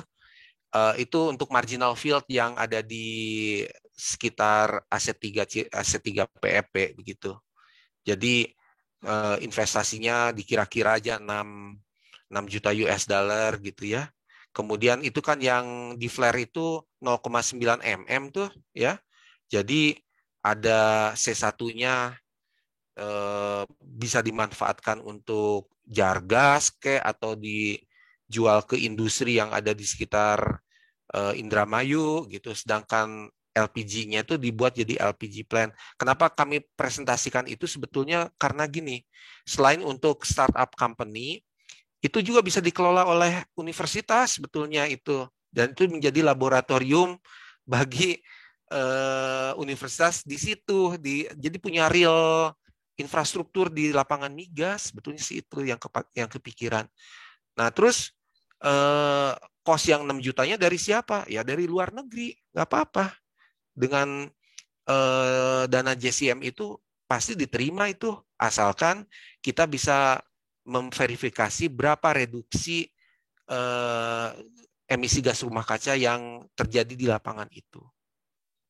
Kan itu sebagian besar untuk utilisasi, sedangkan CO2-nya yang terakhir tersisa kalau dijual ke Samator, syukur-syukur mereka mau beli gitu. Tapi kalau enggak ya kepaksa dibuang, kan siapa yang mau beli itu, memanfaatkan, ya karena jumlahnya juga kecil gitu, ya. Tapi utilisasinya itu bisa membuat pengurangan emisi gas rumah kacanya. Kalau startup nggak ada yang mau, saya mau gitulah, gitu untuk maksudnya ITB gitu ya. ITB mau untuk mengelola itu, gitu, ya. Jadi kalau bapak-bapak di sini ada yang mengelola marginal field, mari kita diskusikan marginal oil field gitu yang ada associated gas-nya. Nah kita coba manfaatkan bersama-sama. Oke, Mas Didi, terima kasih. Ini pertanyaan selanjutnya dari Rika Budi. Ini pertanyaan, bagaimana penerapan CCUS jika source CO2 dari reservoir gas bukan dari coal? Contohnya Natuna yang memiliki kandungan CO2 yang tinggi, namun mengingat kandungan CO2 yang tinggi, jadi tidak bisa dikembangkan, dan reservoir gas tidak dilakukan EOR, tapi ya EGR. Ya, ini tuh Natuna itu kan PR besar kita ya. Karena kalau Natuna itu nggak ada aktivitas, dicaplok nanti sama Cina lagi kan, gitu. Jadi memang ini pesan dari Pak Luhut juga supaya ada aktivitas di sana. Nah, tetapi apa yang terbaik untuk terutama Natuna dan Alpha ini ya, yang berapa sih 4,6 CCF itu ya, 46 CCF. Ini tuh begini, itu bukan lapangan gas, tapi lapangan CO2. Itu harus kita pahami. Kemudian mungkin juga kita harus memikirkan yang butuh CO2 itu siapa aja sih sebetulnya. Barangkali Cina perlu, ya, atau mungkin yang paling dekat itu Vietnam, karena Vietnam itu kan punya lapangan-lapangannya offshore semua tuh, ya, mungkin mereka memerlukan untuk CO2 injection. Nah, atau mungkin Saudi Arabia, atau tadi ada Bapak dari Kuwait itu, mungkin perlu juga. Nah, itu kita harus petakan dulu, ya, marketnya seperti apa. Terus yang kedua, kalau sekarang kita lihat di lapangan sekitarnya, itu ada lapangan-lapangan oil yang di West Natuna misalnya, ya, memerlukan CO2 untuk EOR, ya mungkin bisa disuplai dari situ juga. Keekonomiannya harus bisa diperkirakan dengan resolusi yang rendah dulu lah gitu. Jadi harus dibuat studi gitu. Studi yang terintegrasi, bukan hanya subsurface tapi juga sampai ke nanti ke transportasinya, sampai ke injeksinya harus kita bisa ketemu keekonomian totalnya. Itu sih saran saya. Jadi nggak tahu ya seperti apa yang bisa kita lakukan untuk Natuna ini. Tapi Natuna betul-betul PR besar kita lah begitu. Sekarang mulai banyak ini ya, Pak Dini ya, startup yang develop bagaimana buat konkret dari CO2, terus fabrik dari CO2. Jadi yang kita cari itu malah bagaimana utilisasinya yang lain. Jadi nggak cuma ke EOR sih. Oh itu. Tapi mereaksikan CO2 itu kan ini ya, butuh energi besar sekali kalau saya belajar di teman-teman teknik kimia itu. Ya. Jadi istilahnya tuh kalau kita nemukan katalis yang tepat aja, mungkin CO2 itu bisa bereaksi dengan sangat baik gitu. Itu yang belum ketemu mungkin. Ya. Ya moga-moga aja kalau kita aktif memikirkan utilisasi CO2, ya bukan kita ya, maksudnya teman-teman teknik kimia aktif untuk melakukan riset-riset yang berkaitan dengan utilisasi CO2, moga-moga ketemu itu, ya, moga-moga ketemu. Gitu. Jadi kadang-kadang kan orang itu bekerja di penelitian itu apa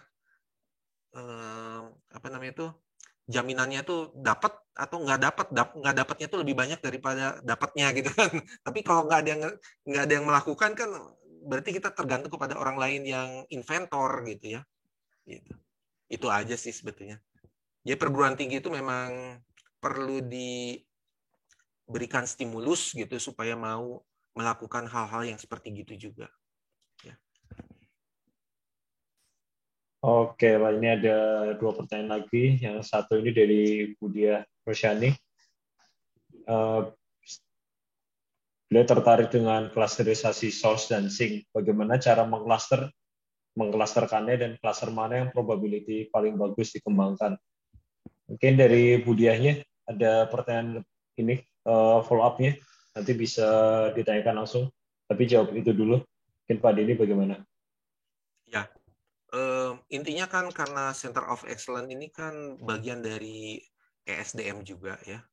Jadi kami bisa dapatkan subsurface database itu dan kemudian kita ini hanya main-main dengan data-data itu ya, kemudian kita buat klasterisasi itu untuk spesifik region.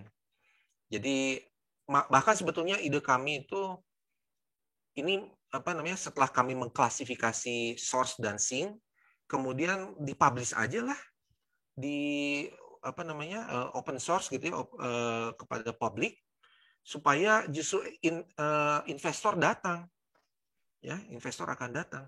Jadi udah kelihatan misalnya ibu mengelola lapangan ini perlu CO2 atau justru menghasilkan CO2, kan perlu tetangga-tetangganya nih, ya kita bisa merekomendasikan dari sistem itu, oh di sebelah sini ada nih dikasih warna merah atau kuning ataukah hijau gitu ya, tergantung kepada derajat dari klasifikasi source dan sink-nya. Nah, dari situ dulu aja. Jadi udah tercipta suatu rencana untuk berkomunikasi dengan K3S di sebelah-sebelahnya. Gitu ceritanya. Itu sebetulnya ide awalnya itu. Jadi memberikan helikopter view dulu supaya orang tahu harus berhubungan dengan siapa dan ESDM itu harus berperan sebagai fasilitatornya. Ya, ingat bahwa kita bekerja bukan hanya untuk meningkatkan income dari penjualan oil and gas atau dari produksi oil and gas, tetapi kita memikirkan lingkungan dan lingkungan itu memberikan juga income tambahan. Itulah kira-kira kata kuncinya. Itu detail dari kesiapan infrastruktur dan well integrity-nya juga sudah di-assess, Pak ini. Ya bertahap ya sebetulnya, tapi data itu ada semua. Tetapi kita mulai dari itu aja, klasifikasi source dan sink-nya dulu aja. Dan infrastruktur yang ada di sekitar situ digambarkan.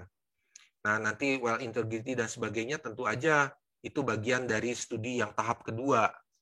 Ya. Yang penting kita dapat komunikasi dulu, kita fasilitasi untuk ada studi lanjutan, kemudian kita tingkatkan resolusi studinya. Nanti kalau ternyata bagus, lanjutkan lagi dan sebagainya. Begitu. Ya. Oke, Pak Denny, ini satu pertanyaan terakhir dan penutup nih sudah cukup malam juga. Dari Bang Julianta, apakah proyeksi CCUS untuk aplikasi EOR ini sudah dimasukkan dalam perhitungan bauran energi DEN 2025? Belum. Tapi udah direncanakan untuk masuk ke NDC revisi. NDC revisi ya. Itu yang saya dengar dari tim NDC ya. Jadi kemarin kami cuman berdiskusi bahwa CCS maupun CCUS di Indonesia itu berpotensi untuk pengurangan emisi gas rumah kaca, dan kemudian ditangkap oleh tim NDC ini untuk dimasukkan sebagai tool untuk pemenuhan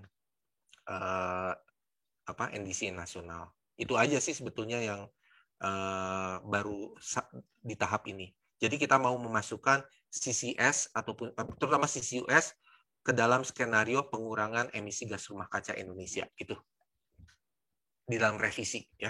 Revisi. Oke, Bang Jul. Oke, Terjawab ya? Iya, menjawab. Terima kasih Pak Sule sama Mas Ken. Iya. Jadi kita diskusinya jauh dari ini ya, geologi, petroleum geologi ini. Lebih banyak ke yang lain-lainnya ini. Ya apa-apa, biar menarik soalnya kalau saya pelajari, yaitu dulu kan waktu saya ikut yang CCS Summer School juga memang disiplin. Iya.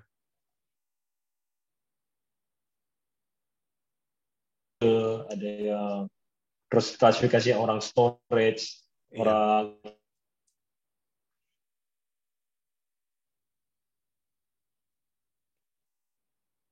Suaranya Ken kayaknya. sambil menutup Ya. sepatah dua patah kata terakhir. Maaf, tadi ini nge-freeze tadi, Mas Ken? Oh, sepatah dua patah kata sebelum kita tutup. Oke. Terima kasih. Sekali lagi kami mengucapkan terima kasih kepada panitia. Ya, apa ini? Indonesian Association of Petroleum Geology, ya, oke. Ya, terima kasih kepada panitia dan kepercayaan bagi kami untuk memberikan pemaparan introduction tentang CCUS teknologi dan penerapannya di Indonesia, itu yang paling penting. Nah, apa yang kami inginkan ialah bahwa kita harus melihat ini suatu opportunity. Ya, kalau di masa yang lampau itu baru aja mendengar kata CCS, udahlah cost tambahan lah, udah nggak mungkin gitu ya. Tetapi belakangan ini kok kami melihat dari beberapa studi, enggak, ini bukan cost tambahan gitu. Dan ini mohon untuk bisa dilihat di K3S dari Bapak dan Ibu semua untuk coba melihat apakah dengan mengikutsertakan CCUS di dalam bisnis itu akan menguntungkan juga bagi company Bapak dan Ibu. Dan mudah-mudahan kita bisa bekerja sama di waktu yang akan datang. Ya, itu aja mungkin. Terima kasih, Mas Ken. Ya, sepakat sekali, Pak Denny. Ya. Ini untuk kawan-kawan semua, rekan-rekan semua, mungkin sebelum kita tutup ada foto bersama ya. Mungkin kameranya bisa dinyalakan semua. Nanti akan di-capture oleh Bang Julianta. Ini yang penawan semua langsung terlihat. Mari Bapak Ibu, rekan-rekan, boleh dinyalakan kameranya.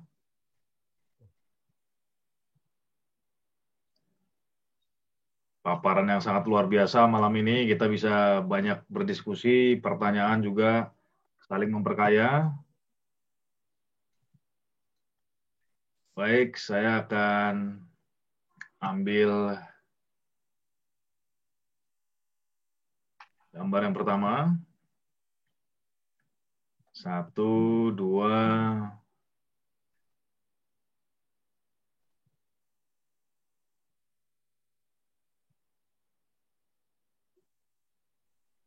Sekali lagi. Halaman kedua. 1, 2. Oke, terima kasih rekan-rekan semuanya. Sekali lagi atas nama semuanya. Ya, atas nama ISPG mengucapkan terima kasih banyak buat rekan-rekan yang boleh bergabung sampai akhir. Dan sebagai pesan sponsor, tetap kita jaga kesehatan, kita jaga prokes dalam situasi pandemi COVID-19.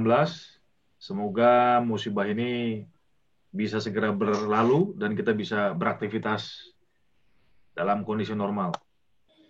Sekali lagi terima kasih Pak Sule yang sudah memberikan paparan pada malam hari ini. kemudian Mas Ken Prabowo yang mulai memandu diskusi, dan juga Bapak Ibu, rekan-rekan sekalian yang boleh bergabung sampai akhir acara. Demikian yang bisa saya sampaikan. Saya tutup meeting kita pada malam hari ini. Assalamualaikum warahmatullahi wabarakatuh. Waalaikumsalam. Terima kasih. Waalaikumsalam. Oh, ada Pak Eko. Apa kabar Pak Eko? Assalamualaikum warahmatullahi wabarakatuh. Udah lama nggak ketemu Pak Eko, Iya, kapan ke Bandung? Iya, harus ke Bandung tuh Pak, atau saya ke Jakarta deh. Oke, makasih banyak semuanya. Ya, Mas. Saya izin live dulu. Selamat malam.